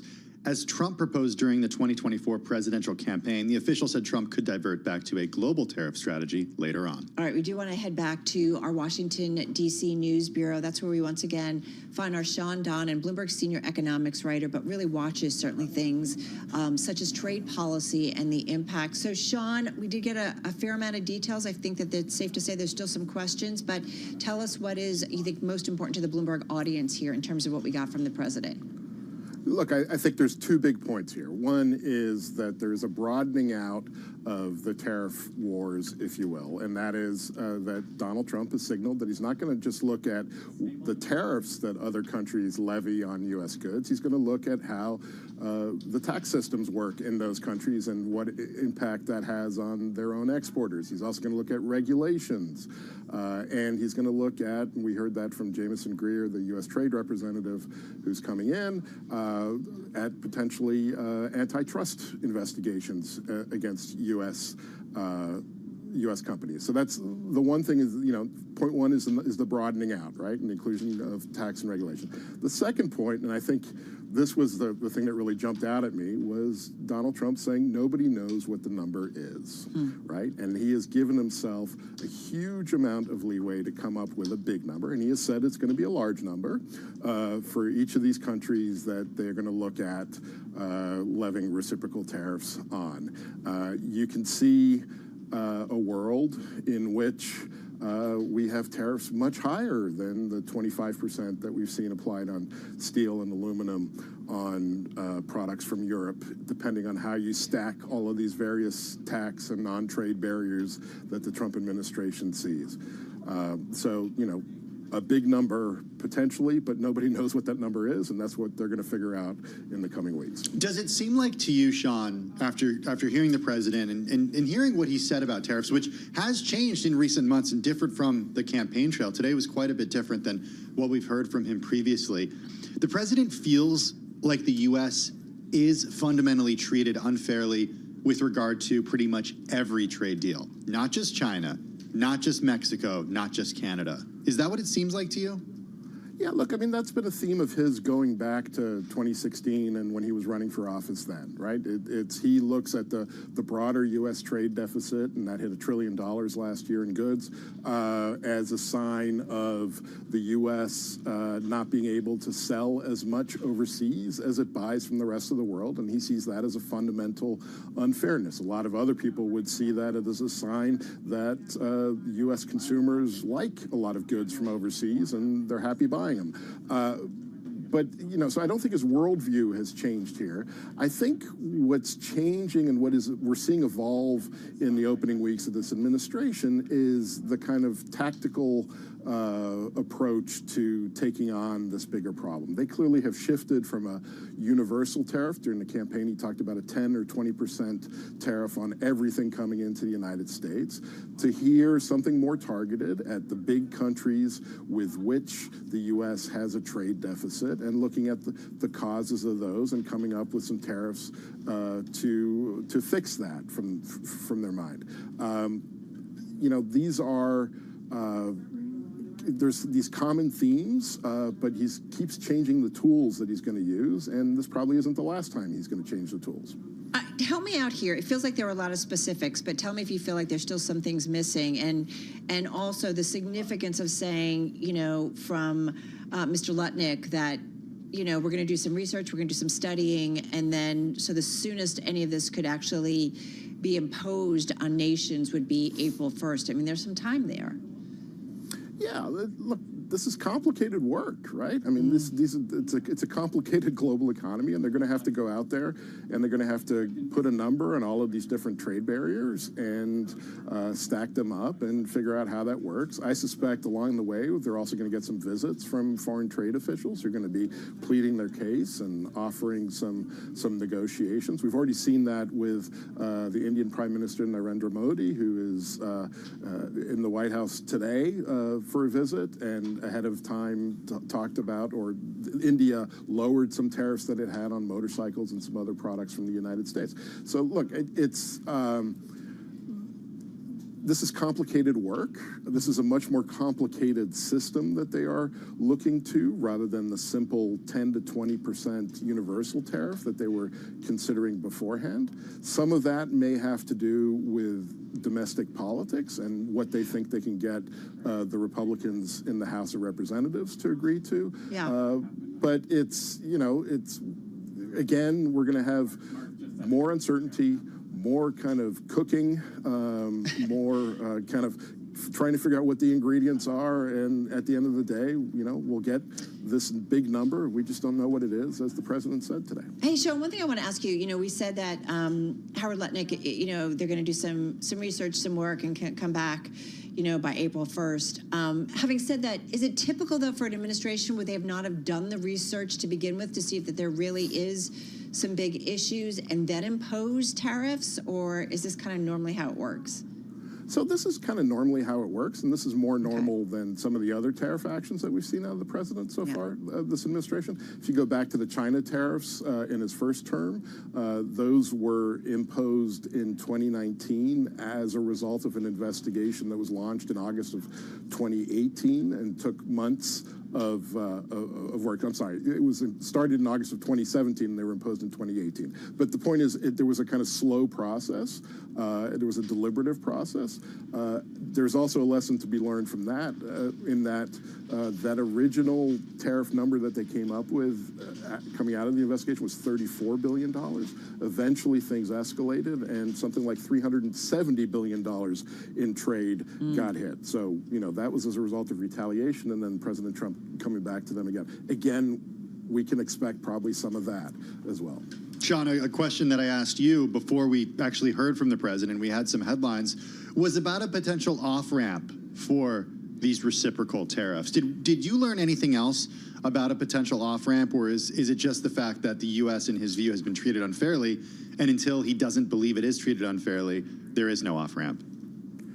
Yeah, it's going to be hard to say, and it's going to depend on the country, right? So I think with Canada and Mexico, we can see a very clear off-ramp in a renegotiation of the USMCA trade agreement, which is the successor to NAFTA that Trump renegotiated in his first term. It's harder to see that off-ramp with the EU, with Japan, although, you know, we may see some deals hatched there as well. I think there is another goal this time around from last time that we also need to keep in mind, and that is Donald Trump wants to raise some revenues to offset tax cuts that are now being kind of hashed out in the House of Representatives, and that need for revenues isn't going to go away, which means that you're not going to erase all of these tariffs for sure. Do you expect to or anticipate hearing from nations off of this news? You know, we obviously will see what Prime Minister Modi has to say maybe a little bit later on after the meetings with President Trump. But I am curious, you know, or should we anticipate that we're going to start seeing headlines from other nations about what might be coming from them? Yeah, look, I think this time around we're going to see a pretty cautious response from a lot of nations. I mean, we'll see as Asia starts to wake up and what we get out of there. But I think we're going to see a lot of, well, we're going to study it. We're going to work with the Trump administration. We're going to try and come up with a solution kind of messaging coming out of capitals. This is very different from the steel and aluminum tariffs that were announced earlier this week. Those were very real, kind of hard tariffs that take effect in March. You know, here it's kind of amorphous. A lot of countries won't know what's going to hit them. They will know some targets like VAT in the European Union. It's I think the average rate is somewhere around 15–20%. So they're probably going to start factoring that in. But yeah, this is not going to escalate tonight, I don't think. Yeah. But it could escalate in the weeks and months to come. Well, we do know one thing for sure. Well, there might be some questions, Sean Donnan, and it's going to keep you busy for a while. Sean, thank you so much. Bloomberg News senior economics writer Sean Donnan. He's out there in our D.C. bureau. Folks, we've got about 26 minutes to go. Hey, traders are really shrugging this off. I think because of that delay. The S&P 500 up 1%, the NASDAQ up 1.3%, the Dow up 0.8%. Drive to the close next.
It's 3:40 on Wall Street. I'm Amy Morris, and we check the markets for you all day long at Bloomberg. Stocks are higher. We want to go to the First Word Breaking News Desk for today's afternoon call with Bill Maloney. And good afternoon, Amy. That's right. U.S. stocks with an aggressive bid right now, with the Dow currently up 385 points.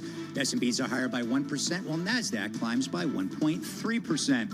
The U.S. 10-year yield is at 4.52. Gold is up 23. Oil is a little changed. At Bitcoin, that's lower by 2%. Among the main 11 S&P sectors, all were trading in the green, led by gains in materials and tech.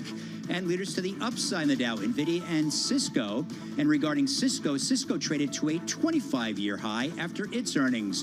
GE Healthcare rose 10%, while West Pharma plunged as much as 37%. And in the tech space, AEP said that DeepSeek did not alter plans by its data center customers. Wrapping things up, some of the names sporting after the bell tonight include Applied Materials, Coinbase, and Airbnb. Live from the First Breaking News Desk, I'm Bill Maloney. Amy? Thank you, Bill, for on-demand news 24 hours a day. Subscribe to Bloomberg News now wherever you get your podcasts. I'm Amy Morris, and that is a Bloomberg Business Flash. I'm driving in my car. How about you let me drive? Oh, no. This is not a toy. Who's gonna drive you home? Honey, please, I'll do the driving. Drive on. Excuse me, I want to drive. It's the question that drives us. This is the Drive to the Close. That funky music will drive us till the dawn. On Bloomberg Radio. All right, TikTok, everybody. About 18 minutes left here in the trading session. You just heard Bill Maloney breaking down the trade for you on this Thursday. And we've got stocks hovering near their highs of the session. So we are definitely seeing a rally underway, up about 1% on the S&P 500, just to recap. NASDAQ 100, we are looking at a gain of about 1.2%. We've seen stocks move up today. We have seen yields back off. Right now, that 10-year note with a yield of 4.52. That despite two hot inflation prints, but the expectation is some of those components, the PPI components that go into the PCE, that I think the expectation is that that number, that inflation print, which is the Fed's preferred inflation print, will actually trend lower. You just got to peel back the layers and look at exactly what moved it, right? And then plug that into to have PCE. a favorite inflation print. All I do is I look at the Bloomberg terminal. It tells me everything. Hey, let's see what Ben Cook has to say about this. He's portfolio manager of the Hennessy Energy Transition Fund. Ben, good to have you with us. The Hennessy Energy Transition Fund has returned, according to our own data here at Bloomberg, 18.54% annually for the last 5 years. It's outperformed the index and most peers. It puts it in the 78th percentile among its peers. Has some very familiar energy names at the top: ExxonMobil, Cheniere, EQT, ConocoPhillips, Chevron, and more. Thanks so much for joining us. How are you? I'm doing great, Tim. Thanks for having me. Okay, so let's start on energy and just talk to you a little bit about the Trump administration and what you see as sort of the next catalyst for energy production here in the U.S. It does seem like the president isn't necessarily 100% aligned with what the producers want to do when it comes to drilling. Thread that needle for us. Yeah, I think that's an accurate way to describe it. Obviously, the shareholders today are driving the decisions by management teams to allocate capital in a way that is, friendly to shareholders and not necessarily geared towards growth. So, as much as the current administration would like to see the industry ramp drilling and drill, baby, drill, as Trump often says, the reality is that those capital allocation decisions, again, are being driven by companies that are answering to shareholders who like to see the return of capital proposition. Does that change if energy prices go higher? I think that there's a potential incentive, obviously, to increase activity if prices go higher. But again, in terms of capital allocation priorities, the industry has gotten very comfortable with the primary focus being a return of capital to investors in the form of dividends and share repurchases, and then, of course, managing drilling budgets. Ultimately, I think we'd have to see a continued commitment to the return of capital and a price level that would be adequate enough to not only deliver that shareholder return, but also provide incremental cash flow that could be redirected towards drilling. Well, and again, it's a balance, right? You're not going to have these major integrated oil companies and everybody in the energy sector go out and drill if it doesn't make financial sense, right? There is a business formula dynamic, right, in terms of what it's going to cost to get that oil out of the ground, and then ultimately what they can sell it for, or what they expect to be selling it for by the time they get it out of the ground. So it's not so simple as just drill, baby, drill, right? No, that's exactly right. I mean, the business has gotten very efficient over the last, call it 5-10 years. The development of shale resource here in the United States has benefited from improvements in technology.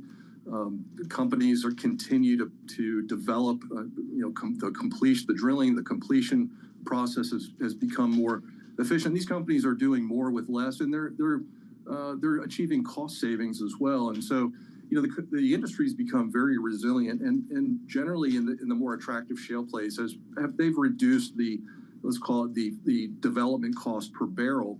So the profit margin potentially, with a lower price could remain the same.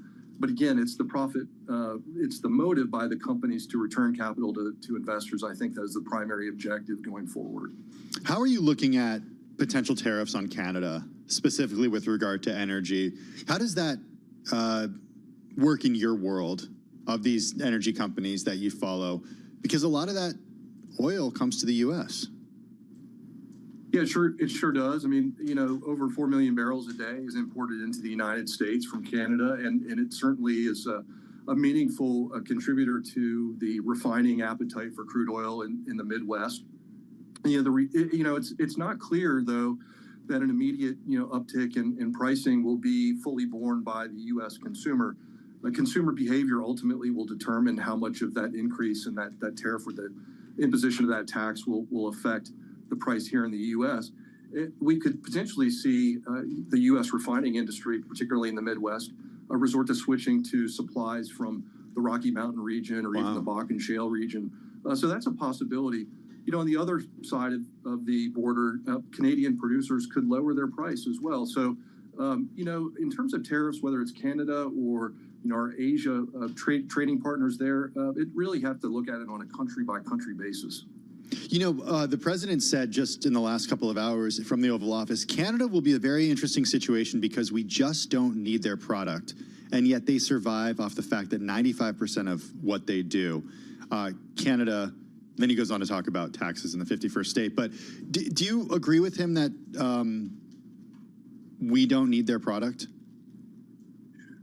Well, at the end of the day, trade relationships are important, obviously, for a variety of reasons. And I think, there's a lot of negotiating tactic that's embedded in these tariff headlines that we're continuing to see. Could we switch fully away from 4 million barrels a day of imported crude product from Canada immediately? I suppose we potentially could. Over the long term, it would come at a cost. But the point remains, I think the Canadian volumes coming into the United States are very important for our refining industry. And, it'd be likely a difficult transition for us to make to fully switch away from that crude. I am curious, since it is an energy transition fund, and I did see the biggest utility in Virginia, home to the global hotspot data center alley, saw demand from data centers and development almost double in the last half of 2024. So I do wonder about how you are thinking about the AI play in particular. Certainly some questions came to the forefront after DeepSeek came out a few weeks ago and just looked like it could do AI, a model comparable to potentially ChatGPT, but less expensive and not requiring necessarily all of the energy. Just got about 30 seconds. Are you rethinking that and the impact that could have on some of the energy players?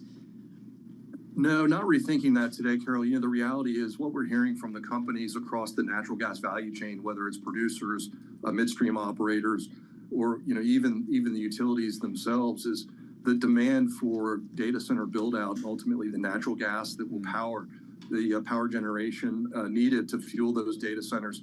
It's a very significant growth driver, and we'll continue to see very impressive growth rates in the electric utility industry. Over the balance of the decade, we'll likely see growth rates in electric demand on the order of 1.5% per year, which compares very well relative to the last 10, 15 years of roughly flat electric demand growth. So the trend is very strong. Don't see any reason to believe that's not going to continue. All right, got it. Ben, thank you so much. Ben Cook, Portfolio Manager at the Hennessy Energy Transition Fund, joining us from Dallas, Texas. Do not go anywhere. We're counting you down to the close on this Thursday.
This is Bloomberg Business Week with Carol Masser and Tim Stenovec on Bloomberg Radio and Television. All right, everybody, we've got under 7 minutes to go until we wrap up the trade on this Thursday. Interesting day, a lot of news coming at us from out of Washington. Right now, we are hovering near our highs of the session, so the S&P 500 up just shy of 1%, 59 points to the upside. Taking a look at the largely tech-dominated NASDAQ 100, it's a gain of 1.3%, or up 279 points. So yeah, folks, like I said, hovering near our highs of the session. We have seen yields moving back a bit today. Right now, looking at a 10-year with 452 and the 2-year note with the yield of 430. So a little bit of a different trade than we saw yesterday on that initial hot inflation print on the consumer side. Got a hot inflation, or hotter than expected on the producer side. But I don't know.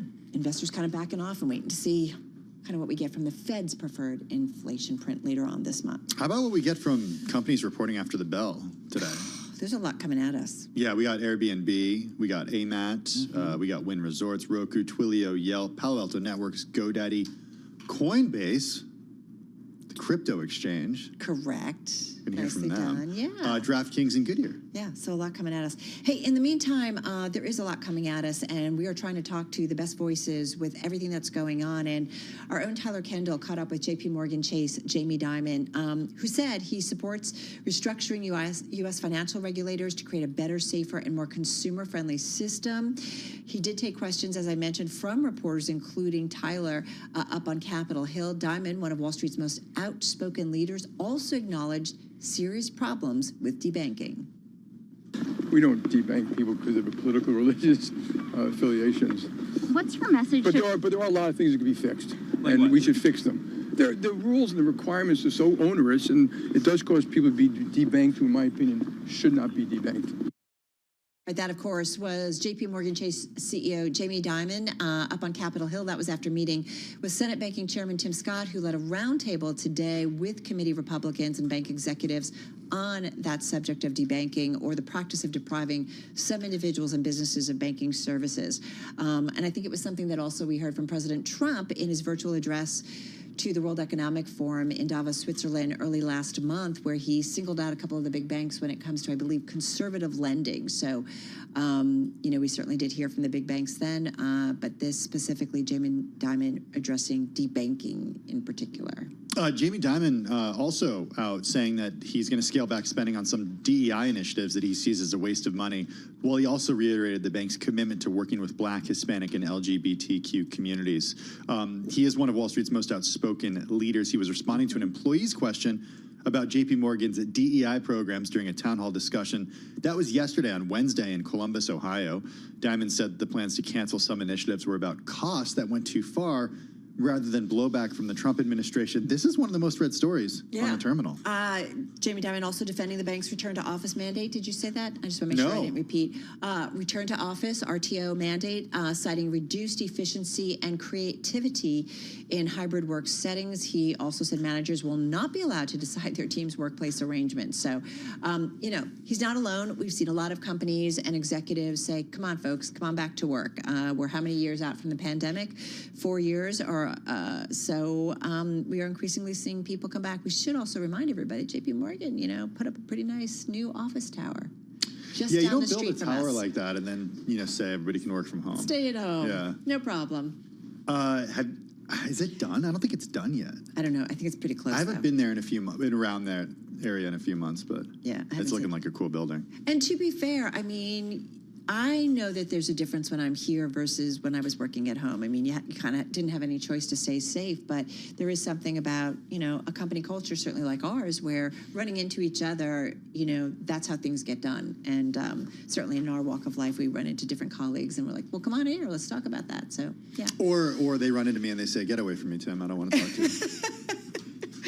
That's the flip side. I've heard that about Tim, but I was trying to be a nice person. That's what happens. Not bring that up. Just saying. All right, folks, do not go anywhere. We're heading over to our TV colleagues. We're going to count you down to the close on this Thursday, February 13th. As we said, stocks are pretty much hovering near their best levels of the session. A slew of earnings coming. Do not go anywhere. The closing bell starts right now.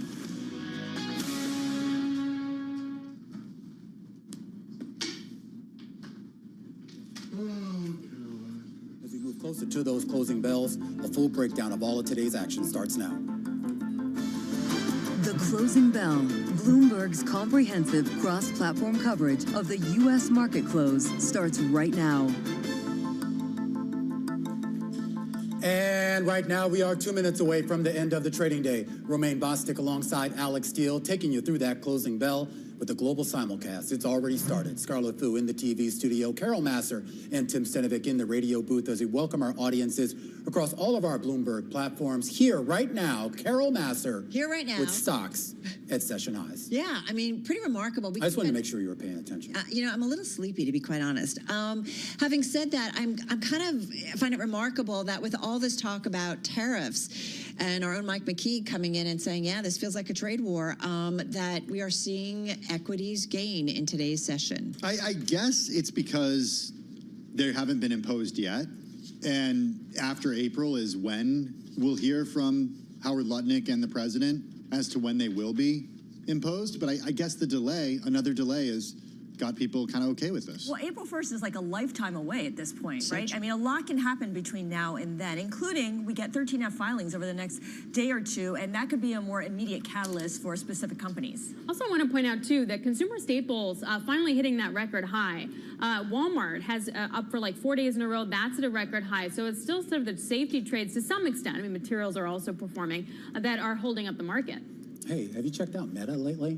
It's down today. It's like a miracle. It's up right now. Wait, it went up? 19 straight days. Of course, the longest win streak And on Carol record. didn't even put it as one of her gainers. Again. Oh, Carol. Do not judge. I mean, look, what can we do about it? There's always tomorrow. But it gets to this broader idea, too, about what's being bought and why. And I don't know if you can even explain this 19-day rally in Meta, particularly when a lot of its peers aren't doing just as well. Nevertheless, let's get you to the closing numbers here with a slew of earnings scheduled to report. The S&P 500 falling just short of that record high, but it looks like it's going to close higher by about 60 points or about 1%, closing right around 6,115. The Dow up more than 300 points or 0.8%. The NASDAQ up about 300 points or 1.5%, while the Russell 2000 getting in on the action as well, up 27 points or about 1.2%. All right, into the S&P 500 we go. Folks, we've got about 396 names to the upside, so definitely a risk-on trade, more so in today's session. And Scarlett, about 107 to the downside. Yeah, and take a look at the IMAP. A lot of green on the screen. In fact, all 11 industry groups are in the green, with materials and consumer discretionary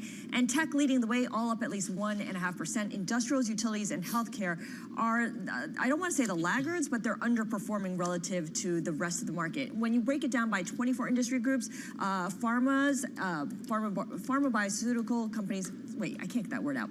Pharma companies and life sciences companies, there we go, and capital goods are slightly lower. You got there. All right, let's get to Roku. Their earnings are just crossing the Bloomberg terminal as we speak. I'm pulling it up here on the Bloomberg. And you've got Roku, fourth quarter net revenue of $1.2 billion. The estimate was for $1.15 billion, so a little bit higher than what the street was expecting. I don't see any other headlines on that. Well, I mean, just stock up about 6%, forgive me. But yeah. Well, I was just looking at the streaming hours. That was up about 17%. But most of these numbers are relatively in line, Carol. Yeah. But I think maybe some people are kind of trading on this idea here that with growth margins expanding, with user growth at least stable here, maybe that's will play into a forecast, though I'm not quite seeing what jump out at me. We got a forecast here. First quarter net revenue of $1.01 billion, smack on what the street was expecting. First quarter gross profit, $450 million. That's better than what the street was expecting, $432.4. And first quarter adjusted EBITDA, guys, $55 million, and that is a little bit light, but nonetheless, Roku up about 9%. We got another one. Yeah, absolutely. Let's get to Applied Materials. That is just crossing the wire right now. Of course, this is a semiconductor equipment company. Just having a little trouble pulling this up here, but it looks like we're getting a negative reaction here with the company saying that net sales came pretty much in line with estimates, $7.17 billion. The street was looking for $7.15, so a slight beat there. Adjusted EPS at $2.38 a share. The street was looking for $2.28 a share. Not much of a reaction in the shares right now, but it looks like the top and bottom line numbers were in line. And as far as semiconductor systems net sales, an important metric because this kind of ties in to what's been going on with AI. Growth there was about 9.1%, but again, that number, 5.36 billion, was still in line with street estimates. All right, well, let's take a look at Wynn Resorts. Shares higher in the after hours right now by just about 3%. The company came out with fourth quarter operating revenue that did go beat expectations, $1.84 billion. Estimates are for $1.77 billion. Fourth quarter adjusted earnings per share also coming in above estimates, way above estimates at $2.42. Estimates for $1.27. We got Airbnb. All right, let me take a look at this. We have fourth quarter EPS, 73 cents, beating the consensus estimate of 59 cents. Fourth quarter nights and experiences booked 111 million, slightly higher than expected as well. Adjusted EBITDA, $765 million, almost 100 million more than what was anticipated. In terms of the outlook for this quarter, it sees first quarter revenue anywhere from 2.23 billion to 2.27 billion. Analysts were looking for 2.29 billion, so that is a miss on the revenue outlook for this quarter. Once again, the revenue coming a little bit light. The stock right now is higher by more than 7% in after-hours trading. There's a lot of concern about the strong dollar and what it means for the international business, because certainly Airbnb very exposed to that. Just going back to Applied Materials for just a moment.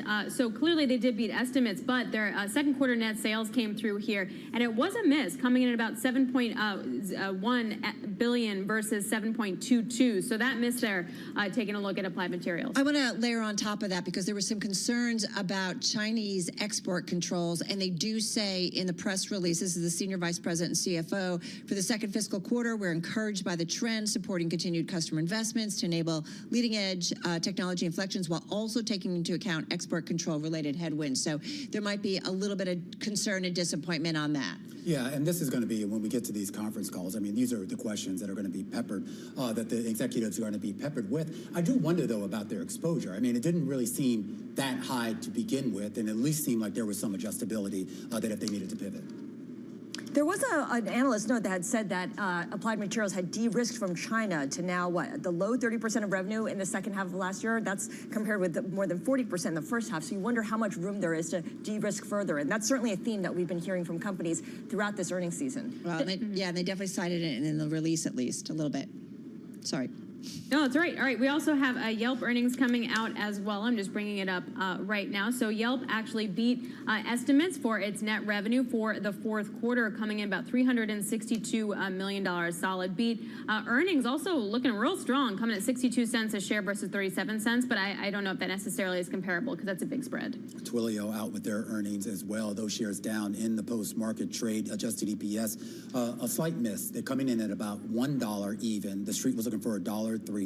Fourth quarter revenue coming in at 1.19 billion. The street was looking for 1.18 billion. So it looks like a slight beat on that metric here. The company, though, also reiterating, basically going to stand by the previous financial targets that it gave for the full year fiscal 2025, which includes organic revenue growth of about 7 to 8% year over year, of course, on a non-GAAP basis. And interesting, because remember, Twilio also pre-announced just on January 23rd. Hey, Palo Alto guys, let's get to it.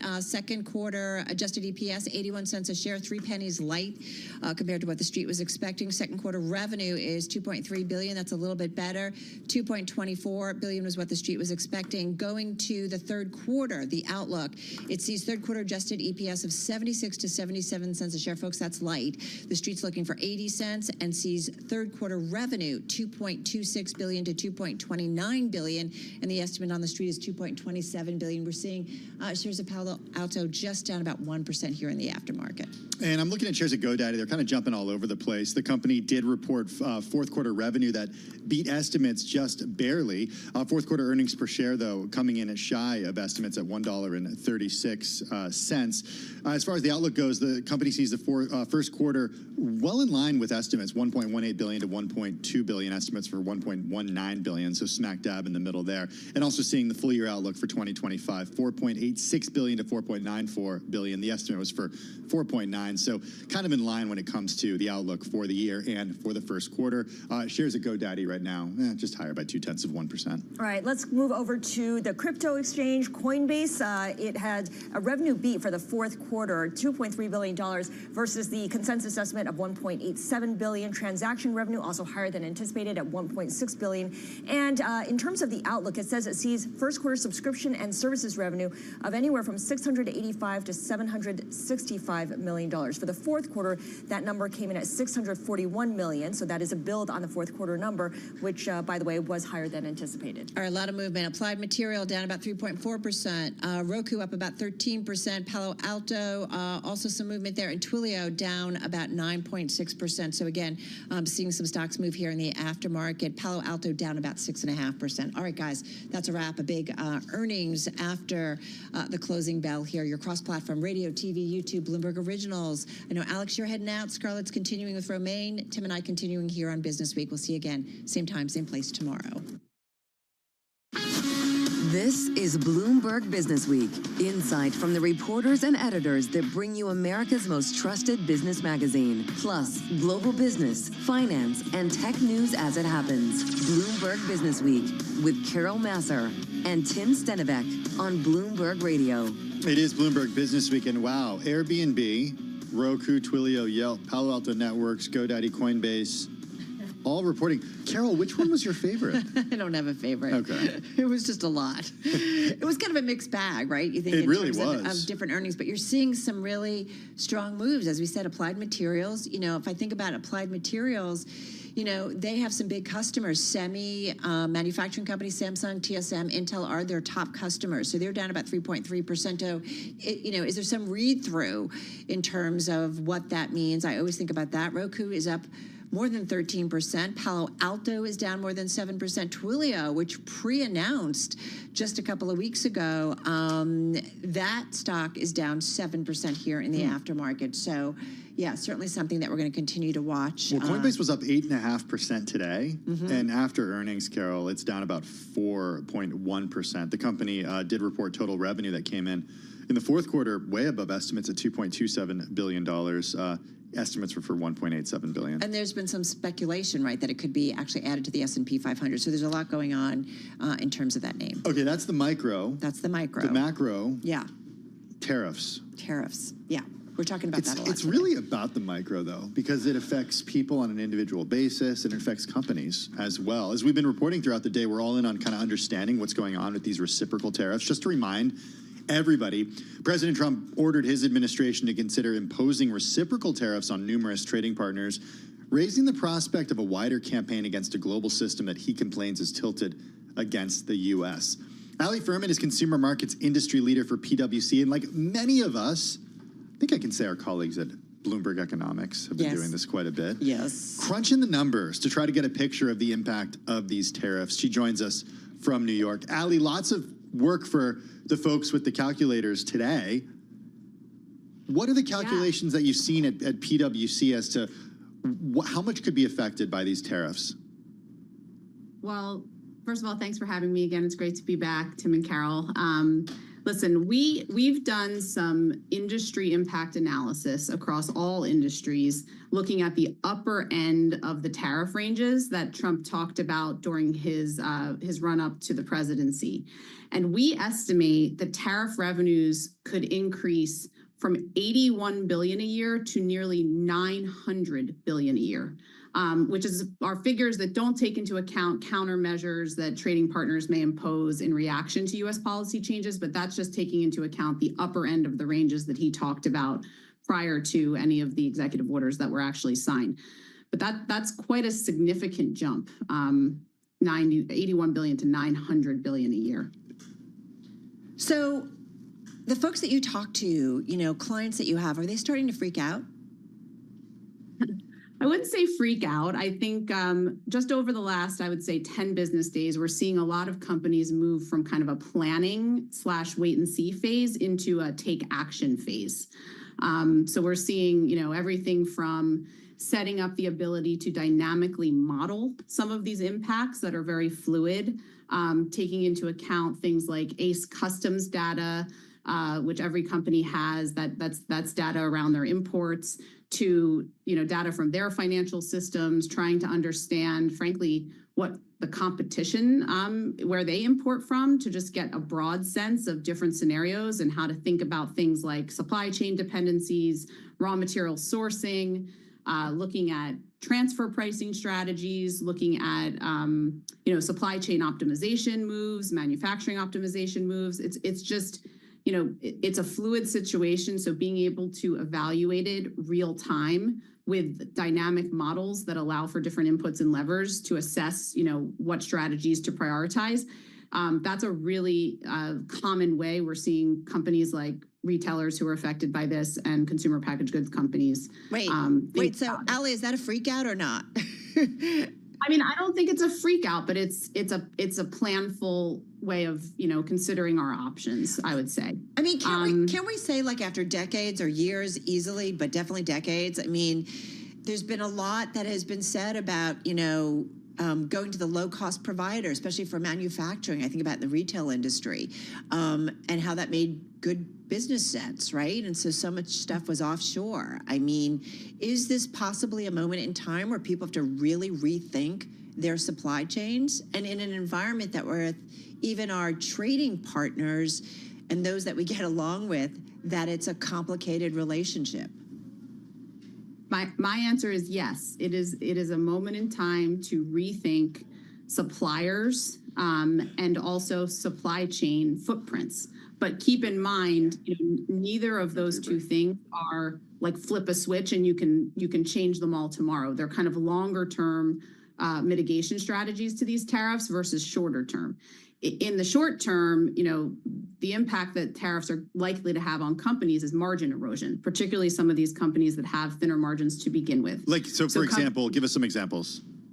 So apparel, clothing, relatively thin margins, right? So you have to think about ways to mitigate margin erosion, even outside of direct tariff mitigation levers, like we just described around supply chain optimization and moving your manufacturing operations out of China to other Southeast Asian countries or back into the US. So you think about ways to mitigate margin erosion, you think about cost cutting in, functional areas where you can maybe leverage AI or other types of emerging technology to make your processes more efficient and get some cost out of the business to try to hedge some of this tariff impact. Because I'll tell you what, today's market from a consumer perspective, 2025 is very different than it was in 2018. Consumers are fatigued from going through this inflationary period with shelf prices increasing 30% in the last 5 years. It's going to be very hard to pass on all of this tariff impact to the consumer of today and not see a negative impact to your volumes. So you really have to think about other strategies to employ. Some of this is likely to flow to the consumer, unfortunately. Do any of those strategies include moving manufacturing to the United States? For sure. But that's a longer term proposition. It's not something that is going to be able to just quickly be implemented in the short term and see the ROI of doing that. It's a complicated situation to move your manufacturing from Asia to the United States. But in some cases, it's not even possible. I mean, we have a story later that we're going to talk about. The company Shark Ninja, they make the Ninja Creamy. My sister got one of those for Christmas, by the way. Really? Yeah. Your microphone's off. Oh, sorry about that. Really, she got it. And? She loves it. That's what she asked for from everyone. But if she was buying it maybe with tariffs, or if somebody was buying it for her. Santa Claus. Oh, okay, sorry. Doesn't have tariffs. The CEO told Bloomberg that they're not moving to the U.S. Here's what he said, quote, "Our industry doesn't exist in the U.S. The product is not made here. The components are not made here. It's not like the car industry that you could say, well, let's flex it back to the United States. It's not something we believe is on the horizon." How many more of those types of companies are out there? I mean, you're not going to have Sea Apparel be made in the U.S. on a wide-scale basis. Correct. Niche markets, smaller retailers, like American Giant might see, some additional market share from this. Think about small furniture stores that may be, U.S.-based, wood supply companies, local butcher shops even could benefit from this in the short term. But yes, no, you're right. The move to U.S. manufacturing is not applicable to all industries or, all types of products. So it cannot be relied on as the sole, tariff mitigation measure. It should be evaluated, amongst many other things that companies are considering doing. All right, we're gonna Pricing strategy is another one. Yeah. Oh, okay. Cool. Thank you. Thank you so much. Allie Furman. She is Consumer Markets Industry Leader for PwC, joining us right here in New York City. I just want to mention DraftKings. That's where I was going to mention, too. Well, stock's up 5.5% here in the aftermarket. Yeah, the company sees 2025 revenue 6.3 to 6.6 billion. It saw 6.2 to 6.6, so it's narrowed that guidance to the upside just a little bit. Investors like that in the after hours. Yeah, we are definitely seeing quite a rally. I just was searching on the press release to see if they say anything about the Super Bowl, but I didn't see anything. This current quarter. I know, Yeah. but I thought there might be. But yeah, so Did you definitely one. wager? No, I do not wager. Yeah, neither do I'm not I. a wagering kind of gal. Same. You and me both. All right, we're coming back in a moment.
It's 4:21 on Wall Street. I'm Amy Morris. This Bloomberg Business Flash is brought to you by Oracle. Attention, growing businesses. Oracle is offering to cut your current cloud bill in half if you move to Oracle Cloud Infrastructure. For new U.S. customers with minimum financial commitment, offer ends March 31st. See if your company qualifies at oracle.com/Bloomberg. The dollar fell down 0.8% as President Trump moved to impose reciprocal tariffs. We bring you closing numbers each day here at Bloomberg. The Dow gained 343 points. NASDAQ gained 296. The S&P is up 63. That's within 4 points of its closing record. Airbnb issued an upbeat forecast for the first 3 months of 2025, citing continued strong demand after a strong holiday travel season. Airbnb shares up 14% in the post-market. Dutch Brothers shares 29% higher after the drive-through coffee chain's total revenue forecast for 2025 topped analyst estimates, and also they reported fourth quarter sales topping consensus. For on-demand news 24 hours a day, subscribe to Bloomberg News Now wherever you get your podcasts. I'm Amy Morris. That's a Bloomberg Business Flash. Let's go back to Bloomberg Business Week. Carol Masser and Tim Stenivek. Hey, thanks so much, Amy, for that update. Do appreciate it. Well, yesterday's CPI numbers showed us that inflation is still an issue in many categories, including food and beverage. Food and beverage was up 2.4% year over year, rose 0.3% from the previous month. Eggs, Carol. We talked about it. We talked about it. Up You a see lot. the Waffle House, the 50-cent egg surcharge as a result of the difficulty in procuring eggs. How are you still have some? I still have some eggs in the fridge. Okay. I want to ask what John Taffer has to say about kind of the environment, whether it's the cost of food and everything, which all goes into running certainly restaurants and bars, certainly if they're serving food. John Taffer is back with us here in our Bloomberg Interactive Broker studio. As you know, he is the author of several books, including The Power of Conflict, Speak Your Mind, Get the Results You Want. He's also the EP of Bar Rescue, which is now in its what season? 10th season, 15th year. That's amazing. That is amazing. Paramount Network. Paramount Network. Welcome back. Welcome back. I mean, listen, when you started this, did you anticipate at all that this was going to go this long? No, I did not. Yeah. And, you know, we had what we called escalating costs. Now we have creeping costs. So it's a little slower. But, you know, the restaurant business is such that food costs can't really exceed 30%, 33%. So for every dollar that my costs go up, I have to raise it $3 to the consumer. Wow. Now, there's only a certain amount of elasticity in that. Right. So let's say my hamburger prices go up $3. I got to increase them by $9. Now, the consumer's not going to accept that $9. So maybe I can push it to $3 or $4. Right. So I can recover half of the inflationary impact on my business. But in many cases, I can't recover all of it. So that's where it's eroding on our operating costs. So what do you do, John? Do you like make the burger smaller? Do you? Well, you have a couple of choices. You can make the burger smaller. That's one choice. Or you can raise your prices, or you can try to redesign your menu. So, for example, and this is interesting, psychological pricing and eye tracking with laser movement tells me that if I box an item on a menu, sales of that item will go up by 20%. Unbelievable. If I shadow or chef special, it goes up by about 14%. People have a 6% propensity to order the bottom 2 items on a list. So what I'll do is I'll take my most profitable item in dollars and cents, not percentage. Yeah. I'll box that. Take my second most, shadow it. Third and fourth, put them on the list properly. I won't price anything other than 95 cents. There's no such thing as $8.25, $8.50, $8.75. It's $8.95. When I need to raise my price, it goes to $9.95. Psychological pricing. If you price at $8.50, you're leaving 45 cents on the table every time. It means nothing at that point. Right. So understanding these elements, I want to move you through boxing. I'm going to move you to different menu items. Wow. So, for example, Waffle House is infusing a 50. I would also run a 50-cent surcharge on eggs. Right? Yeah. I would run a special on waffles because that doesn't use eggs. Right. So I'm telling my friends in the breakfast business, run pancake specials. Right. Run corned beef hash specials. Right. Do everything you can to move the consumer away from the eggs consumption, you can do that. You didn't mention automation, which you see the chains doing a lot right now. Are mom and pop shops able to use automation? Well, you know, a lot of them are a little intimidated by it, tell you the truth, just like they're intimidated by sophisticated accounting systems and stuff. My research tells me that about 70% of the independent operators don't even have monthly P&Ls. So we're asking them to look at a capital investment or a long-term lease program, to buy technology. A little intimidating for them. So I find that they're not as eager to move into it. And interestingly, if you go to the restaurant convention, the National Restaurant Association, 5 years ago there were maybe 2 robotic booths. Now there's probably close to 100 robotic booths. Everything from French fry robots to hamburger flipping robots to everything you can possibly imagine. But mom and pops aren't doing that yet. Not yet, but they're going to have to at some point. Chipotle folks, and the Chipotle's got, they've got the avocado, which helps with peeling and coring avocados and frees people up to do other things. But we're not seeing that yet for mom and pop. I think McDonald's is one of the leaders in it, in some of the robotic French fry equipment and such.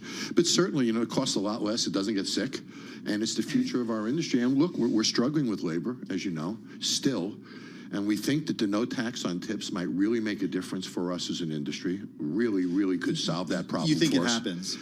Oh, we think it's going to happen. Yeah, I believe it's going to happen. Why do you think it's a good idea? Because I think for those of us who pay taxes on all of our income are wondering, well, wait a minute, how is that fair? And I guess the other side is that let's pay those workers a living wage. And so it's not, because I feel like increasingly we're tipping everybody. Also, who declares their tips? Well, I don't like it when I go into a coffee store, and I'm asked to tip the Batista. I mean, it's a little out of line sometimes. I went to a dry cleaner the other day, and I went in to pick up my dry cleaning, and it asked me if I wanted to tip the dry cleaning. So it's a little outrageous. It's gotten out of control. But you think within the hotel or the restaurant industry? Let me tell you why. Because they get an employee tip credit. So in many states, they don't make minimum wage. They make $2 and $3 an hour. No, I know. So by not tipping them by not taxing them on their tips, we're giving them a chance at that living wage. It's really important. Why don't we make the institution, the restaurant, pay them that living wage? Why don't we do it there? Well, we could do it there, but that's going to increase costs. So if we look at inflation and those costs, here's the problem in the restaurant industry. It's an industry that we manage by percentage. Occupancy costs cannot exceed 12% of revenue every month or every year. It just cannot. Labor costs cannot exceed 30%. I'm up to 45% already. Food costs can't exceed 30%. I'm up to 75% now. I have my A&G, my insurance, my utilities, all my other costs. I have waste and supplies. By the time I move that up, guys, I'm at 12-15% margins. That's all I got. But what if we didn't have tips? And I know, who was it that tried to do it here? Was it Danny Meyer? Was it Danny Meyer? I don't remember who it was. No tips. Do you not think we would think, okay, I'm paying more because I'm not tipping? That would make it, even it out, and then people... Possibly, but there's some fear in that as an operator. Okay. I have to educate the customer, and I must tell you, anytime somebody tells me I'm going to start a business and educate the consumer, they tend not to be very successful at it. That's fair. It's tight margins. Also, I got to share with you that the restaurant industry is the largest non-government employer in America. And when the restaurant industry hurts, America hurts. Right. There's a lot of consumers work for us. So keeping that industry healthy as our largest consumer is very, very important. And I look at the buyouts that car companies have gotten and other industries have gotten. The restaurant industry hasn't gotten that. So I think providing this relief makes sense for that industry. And of course, I'm an advocate for it, but I do. Hey, John, you mentioned the no tax on tips as one of the policies forthcoming from this administration. How are you looking at other policies in terms of growth, in terms of helping the restaurant industry, in terms of potentially hurting the restaurant industry if prices go up as a result of tariffs and people have less disposable income? How are you looking at what's coming out of Washington? I've done a lot of work on tariffs. I've read a lot of white papers, and I've really tried to do my homework on it. And it's tough to come down with a hard position on knowing how it's really going to have an impact. I look at it this way. A German car company is charging us 10% tariff to bring our cars there. We're charging 2.5%. Let's say we bump that 2.5% to 10%. So now the German car comes into America at a base cost point, in theory, 10% higher than their American competitor. They can't compete that way. Right. So they're going to have to make adjustments in distribution and operating costs in some way to be competitive again. So it's hard for me to accept that every tariff, that 10 points, is going to make it to our pockets. I think there's competitive influences and a whole bunch of factors that play a part. And then look at BMW. They built a factory in America. Look at Toyota. They built a factory in America. So I think that we have to look at this as a longer play. But look at Ford and GM. They build cars in Canada and Mexico, and then they'll get hit with tariffs when they bring those cars in. And when the car components cross the border multiple times as a result of the manufacturing process. It's very complicated. I would say, who was controlling our government when we allowed Ford Motor Company to start building plants in Canada and Mexico? Why didn't we incentivize them to build them here then?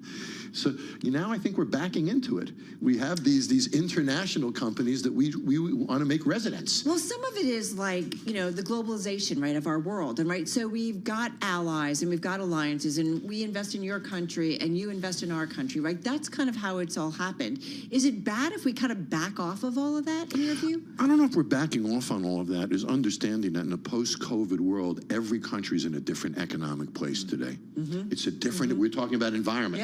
There's a very different environment. Now, America's operating at a significant deficit with significant debt. We have to fix this. The world knows we have to fix it. The world doesn't want us to cave in. We're the largest marketplace in the world. So it seems to me that the world has to accept that these changes have to be made to eliminate the deficits that we all have to make us all healthy. So can we do this together in a constructive way? That's what remains to be seen to me. What about in your world, at the bar world, where tariffs could affect the liquor market, Mexican tequila, whiskey coming from Canada? That concerns me. But, you know, that Mexican tequila needs to compete, you know, with other brands and other products. I don't have to sell as much tequila. I can move my menu and sell more bourbon. So you know, we do have options in the industry. And I think that the marketplace is a challenge. The liquor industry is in the toilet right now. So the marketplace is a challenge for them. I think they need to be aggressive, and I don't think they're going to allow a tariff to take them down. Yeah, increasingly, and just there's a lot of interesting dynamics going on in the liquor industry. I'm not saying I know this to be a fact, but this is just how I feel because I think time will tell on this. In terms of policies, you talked about, you know, a shortage of workers. In terms of immigration, and I know there's illegal versus legal, but we know the hospitality industry got really hurt, you know, after the pandemic. A lot of people left that industry, found better jobs, better paying jobs. What's your view on immigration? Well, I think legal immigration is important, but I think we need immigrants to come here. First of all, I don't want to hire somebody who I can't do a background check on. I can't do that. There's too much liability today, especially in the hotel industry. So I have to hire people that I can do background checks on, that I can have confidence in hiring them, that they're safe, they're not thieves, my employees are safe, etc. And right now, we don't have that. So when I look at the immigrants, illegal immigrants that have come across that I can't track their background, they're of no value to me. Interesting. I'm not sure they're of much value to America if we can't track their backgrounds. I would say that someone might push back and say, well, if there's fewer people to do the labor that illegal immigrants do right now, that might pull from your labor force of legal immigrants working at restaurants and then cause your cost to go higher. Well, I didn't use the term. I'm trying to focus on criminals. There are illegal immigrants that do have backgrounds, and you can verify who they are. I don't have an issue with that. I have an issue with the criminals or the people whose backgrounds we can't check. The ones that have gang tattoos, etc. They're of no use to the hospitality industry. So that doesn't solve our problem. The good ones do. The ones that have backgrounds, that came here with good intentions. So you're just saying whoever comes in, like, you've got to make sure you understand exactly I think so. who it We is. have to understand that people that come here with good intentions could be valuable contributors to our society. 20 seconds, tune in. What is that about? Real quick. Oh, you know, I'm doing a small business radio show. You know, with all my experience in dealing with failure and the things I have, new entrepreneurs, I want to talk to them. You know, future entrepreneurs, I want to talk to them. Absolutely. John Tapper, slow your roll. Come Wait, on. you know, Help this is out. what we do. It's a way for, well, you guys are doing it a little more sophisticated. I want to really help those small entrepreneurs, those people starting out, and those family businesses. There's so many out there. There are. John Tapper, congratulations on a 10th season. So appreciate you coming in. Of course, Great the to host see and you both. executive producer of Bar Rescue. This is Bloomberg.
It's 4:40 on Wall Street. I'm Amy Morris. This Bloomberg Business Flash is brought to you by Oracle. Attention, growing businesses. Oracle is offering to cut your current cloud bill in half if you move to Oracle Cloud Infrastructure. For new U.S. customers with minimum financial commitment, offer ends March 31st. See if your company qualifies at oracle.com/Bloomberg. President Trump ordered his administration to consider imposing reciprocal tariffs on numerous trading partners to rebalance trade relations. That moved the dollar. It fell down 0.8%. Stocks closed higher, though. We do bring you the closing numbers each day here at Bloomberg. S&P gained 63 points. NASDAQ up 296 points. The Dow is 343 points higher. The 10-year Treasury yield at 4.53% and the 2-year yield at 4.3%. Robinhood Markets reported revenue that more than doubled as the online trading firm was buoyed by crypto market transactions around the U.S. presidential election. Robinhood CEO Vlad Tenev. A lot of people focus on crypto, and we're certainly going to be in a more innovation-friendly environment in crypto. I think that's going to be a tailwind for our business as one of the few scaled players in both crypto and traditional financial assets. Robinhood CEO Vlad Tenev on Bloomberg's open interest. Shares of Robinhood gained 14% in the regular session. Morgan Stanley said CEO Ted Pick's total compensation for 2024 was set at $34 million. For on-demand news 24 hours a day, subscribe to Bloomberg News Now wherever you get your podcasts. I'm Amy Morris, and that's a Bloomberg Business Flash. Let's go back to Bloomberg Business Week. Carol Masser and Tim Stenovet. Amy, thanks for that update. Do appreciate it. We are all in on tariffs today. I mentioned this, I think with John Taffer, or even earlier. Yeah. We talked about it with me. We talked about it with you. Shark Ninja. They make the creamy. They have said that they're largely cutting out China in its supply chain for the U.S. market as tariffs increase costs, but it's not going to make the products in the U.S. The company's CEO, Mark Baracus, told Bloomberg that our industry doesn't exist in the U.S. It's not like the car industry. The components are not here. You can't say, let's flex it back to the United States. It's not something we believe is on the horizon. Companies adjusting their supply chains is our next guest specialty. CRISP is a platform that analyzes data across the supply chain. Think retailers, distributors, and brands. Ari Trasdal is the founder and CEO at CRISP. He joins us here in the Bloomberg Interactive Brokers studio. Remind everyone of where you touch the supply chain, where you come into it. Great, yeah. CRISP works across the entire supply chain. We have about 6,000 CPGs and food companies, pharma companies on the platform, and help them kind of understand their retail sales across 250,000 stores, pricing, distribution, inventory, etc., but also kind of through the supply chain that they have behind them. Does it go all the way back to where it was created, the ingredients that go into it, or does the supply chain just start once it hits a certain geographical area and that distributor gets to the U.S., gets to the store shelves? Yeah, but typically we use closer to consumer, so it's retailers, it's distributors, and it's large manufacturers. But large CPGs that we work with, they might have 150, 200,000 suppliers that are from domestically and from internationally. So they leverage our data to plan through their entire supply chain. Is there anything you can see already where, or maybe in your conversations with some of your customers, are what you are hearing in terms of what we're getting out of the White House, tariffs, threats of tariffs, and whether increasingly they're thinking about or rethinking where their global supply chain has to be, and whether or not they're creating redundant supply chains to make sure that they're in a good situation or a good place? No, yes, absolutely. It is supply chains react poorly to uncertainty, and we saw that during the pandemic as well. And similar behavior as consumers have. We see the similar behavior on professional retailers and professional manufacturers and distributors. It's to make sure that you have enough of these products. So the cost that we're going to see in the supply chain is both coming from the increase of the cost of the ingredients, but it's also coming from the cost of just these challenges rippling through along supply chain with overstocks and understocks. And we can remember all of this from the pandemic. So we're already starting to see those type of shorter-term initiatives. So did we not learn anything? I'm not sure if we learned anything. We learned a little bit. Did we learn, make the PPE here in the U.S.? Did we learn that? Like, did any changes come about where people substantially changed their global supply? I feel like we've had conversations with people who did some rethink. I mean, there's been a lot of nearshoring. There's been a lot of, if you go, increasingly, and Business Week has written about this, the rise of factories south of the border, Chinese factories being built in Mexico. But absolutely. And some of it just makes sense to be closer to where you're selling it.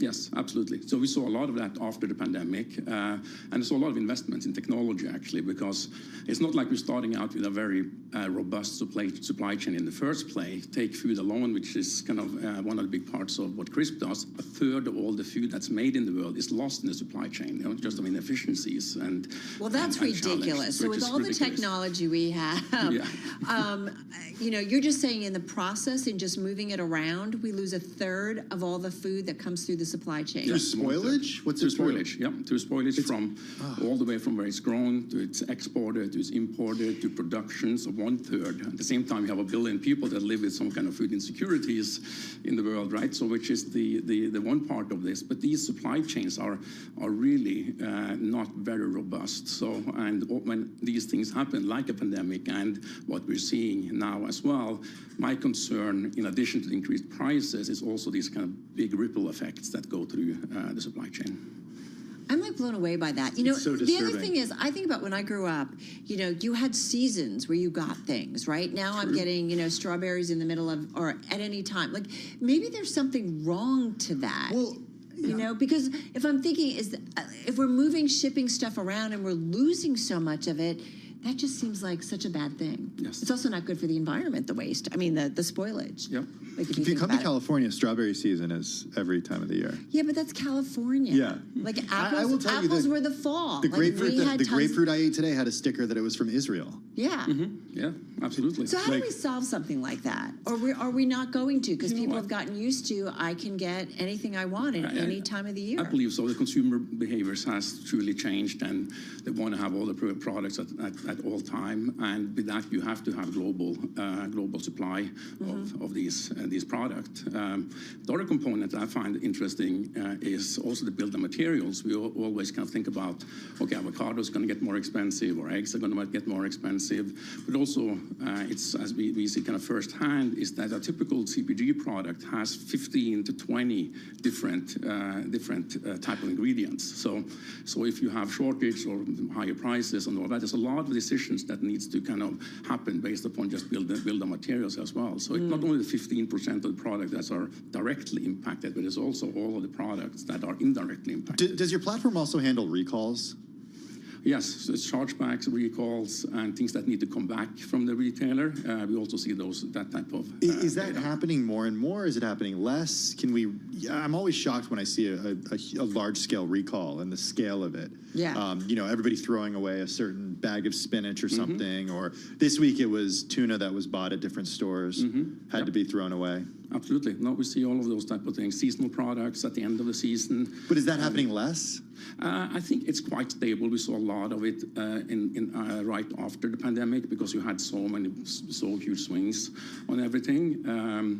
But I will expect that to increase a lot now. Really? Every time you get these ripples, the consequences are typically the recalls. How much does the waste in something like food add to the cost of food? I've just got about 30 seconds. Very good question. So at least a third of the food in the supply chain is lost. So the waste has huge potential for the reduction of consumer prices. So can we think about it as a 20%, 30% reduction of consumer prices if we just could get this under control? The other part is also assortment and package sizes. It's very complex. If you go into a retailer, you typically see 50,000 different products merchandised by one retailer. It's overwhelming. And the retailers have had a lot of initiatives around reducing that and rationalizing all of these products as well. But the consumer product companies, they want to make more products, more flavors, more sizes. I'm overwhelmed. Right? I go to the supermarket. I'm like, I just want plain water. I just want plain this. Buying water at the supermarket? No. Okay, good. Not really. I got a filter at home. Okay, good. But I'm just saying. We can talk about that. Go on a plane. I'm like overwhelmed. Oh, yeah, I know. Ari, thanks for coming in. Great. Ari Thank you so Trosdell, much. founder and CEO at Crisp, joining us right here in the studio. I do buy water occasionally.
You're listening to Bloomberg Business Week with Carol Masser and Tim Stenovec on Bloomberg Radio and Television. All right, everybody, you are listening and watching Bloomberg Business Week on this very, very busy Thursday, or as we like to call it, Friday's Eve. Carol Masser along with Tim Stenovec live in our Bloomberg Valentine's Interactive Broker Day studio. tomorrow. I know, it's Valentine's Eve. It is. A lot coming out of the White House today, and we do know President Trump has been meeting with the Prime Minister of India, Narendra Modi. We do have some headlines of an event that is going on in the White House. India going to be purchasing our oil and gas, meaning oil and gas of the United States. And I guess they are going to be making some comments ahead of their White House meeting. So now maybe it looks like maybe they're meeting after this. We also heard from the president there are, quote, very big trade deals to announce in the near future. Wait, am I reading? Yeah, that's right. Yeah. He's repeating something of repeating some of the stuff we saw earlier, like yesterday's call with Putin lasted an hour. He says he will not be meeting with Putin in Saudi Arabia. Right. Very big trade deals to announce in the near future. So some of a repeat of some of the stuff that we got from the earlier playback when he talked about the reciprocal tariffs. So a lot happening at the White House. Listen, what's interesting is one of the things that Tim and I have noticed is that with some of the guests that come on, we were just talking about supply chains, that increasingly we're seeing some of the supply chains or global multinational companies look at India as a market to either move some manufacturing or do some back office. Actually, there's a fair amount of back office certainly there already. So we'll see what comes out of the meeting between President Trump and Prime Minister Modi in terms of more specific deals between the two or agreements. Have you ever ordered a Happy Meal as an adult? I am guilty as charged. I love Happy Meals. Why? First of all, they used to come with a little toy. I don't know if they still do. I mean, I don't know if they still do. They must. A toy of some sort. I have a bunch of those little, what were those things that we all had, those little Beanie Babies? When John and I, my husband and I first met, you had a bunch of Happy Meals that had really tiny Beanie Babies, and used to buy them for me all the time. So I have this whole little collection of little Beanie Babies. It looks like, according to HappyMeal.com, there are some Pokemon cards that you're getting right now in Happy Meals. Yeah. Anyway, the reason I ask is because of this Wall Street Journal story. I love this story. I love. Let's talk about it. Ashley Garrett, I'm reading from the Journal, thinks restaurant portions are too big and expensive, and she hates leftovers. Her solution isn't to eat out less, it is to order from the kids' menu. So give me chicken tenders or basic pasta dish, and I'm happy. That's part of the reason I've done a Happy Meal. Sometimes I'm on the road, and I just need a little something, and it gets a little bit of fries. It's too small. It's for a kid. You get a few McNuggets. I can get a water. And I'm pretty happy. Okay, well, might get a little toy. Talk about Ashley Garrett. You might know her on TikTok. She calls herself the Kids Meal Connoisseur. She's reviewed close to 200 kids meals. She analyzes portion sizes. She highlights unique side dishes such as chili or broccoli cheddar casserole. Again, I'm reading from the Journal. I've done that in a restaurant, not in a restaurant, like in room service. I just want something like a little pasta dish, and I'm like, oh, kids pasta. Really? Or a little kids burger. Yeah, that'll be a $12 charge just for service. No, it's a lot less expensive. Yeah, the but kids still meals. deliver it, yeah. Yeah, I'm just telling you. I'm like, I'll order 2 meals for the adults, and I'll be by myself. It's Travel fine. with Tim, and he just eats from the beginning, like we get in the car to the airport till we get on the ground at the airport. I'm just saying. Okay. I say that with love. That's fine. Yeah, I know. There's also folks who are like to eat less. There's some stats in this number in this article. Did you see this? The number of orders for kids' meals placed by adults rose 28% last year compared with 2019, while overall restaurant traffic declined over the same period. This is according to the industry research firm Circana. Again, we're reading from this Wall Street Journal story. On review site Yelp, user searches for kids' meals were higher in December 2024 than in any month since at least 2019, an increase that Tara Lewis, a Yelp VP who oversees trends, attributed to more adults seeking value options. Wow. So, I think there's an opportunity for restaurants. It's a Happy Meal, by the way. To do something. Why wouldn't you want to order a Happy Meal? Maybe you're not happy. No, it's like happy. Have you considered that? Comes in a little box. Hey, as the Journal points out, some fast food chains are actively steering nostalgic adults to kids' meals. Wendy's offered a combo meal around Halloween that was targeted at kidults, didn't know that was a thing, and included a collectible toy. McDonald's in recent years has sold so-called adult Happy Meals with collectible cups or Hamburglar Birdie and Cactus Buddy toys and regular-sized fries and drinks. Love me a toy. Hey, here's the downside. As the Journal points out, to the kids' menu, lack of variety. There's a lot of chicken strips, there's burgers, there's grilled cheese. Sandwiches tend to dominate, according to the industry research firm, Data Essential. That is beginning to shift as foodies demand more variety for their children, and restaurants add once exotic options such as buffalo sauce and honey BBQ. Do you think I could get some escargot in a Happy Meal? No, not in the U.S. How yummy would that be? Yeah, that'd be good. Yeah. I mean, kids would like that. A lot of butter. Yeah, a lot of butter. Just don't tell them it's a snail. Love me some noodles and butter. I used to make that for my baby brother all the time. She's a kid. I am. Yeah. Okay, so noted, Carol. Yeah. And Happy Meals. Check out this story. Have you ever it's done in the this? Wall Street Journal No, you on the probably Bloomberg don't, Terminal. because you're so you have a hearty appetite. Yeah, not going to do that. Okay. Hey, listen, folks, we do have President Trump in the White House with Prime Minister Modi. We are expecting to hear from them any moment, again, about their conversations. And I'm assuming tariffs came up in that. As we did say, some of the headlines we saw so far. President Trump, India going to be purchasing our oil and gas. And he's going to be talking with Mr. Modi, Prime Minister Modi of India, about trade. In the meantime, I'm looking at what's going on with shares of Coinbase today. Once again, shares rose in today's session. They're up about 0.9% in the after hours. The company said revenue more than doubled and profit increased more than forecast during last quarter's Trump-inspired rally in digital assets. Yeah, Applied Materials, by the way, also out with their earnings release, down about 5.5% in the aftermarket. Roku is up about 10%. Palo Alto down nearly 3%. Twilio down about 6.5%. You mentioned Coinbase, just a little bit higher, up about 0.9%. Have a great and safe evening. Balance of Power starts right now.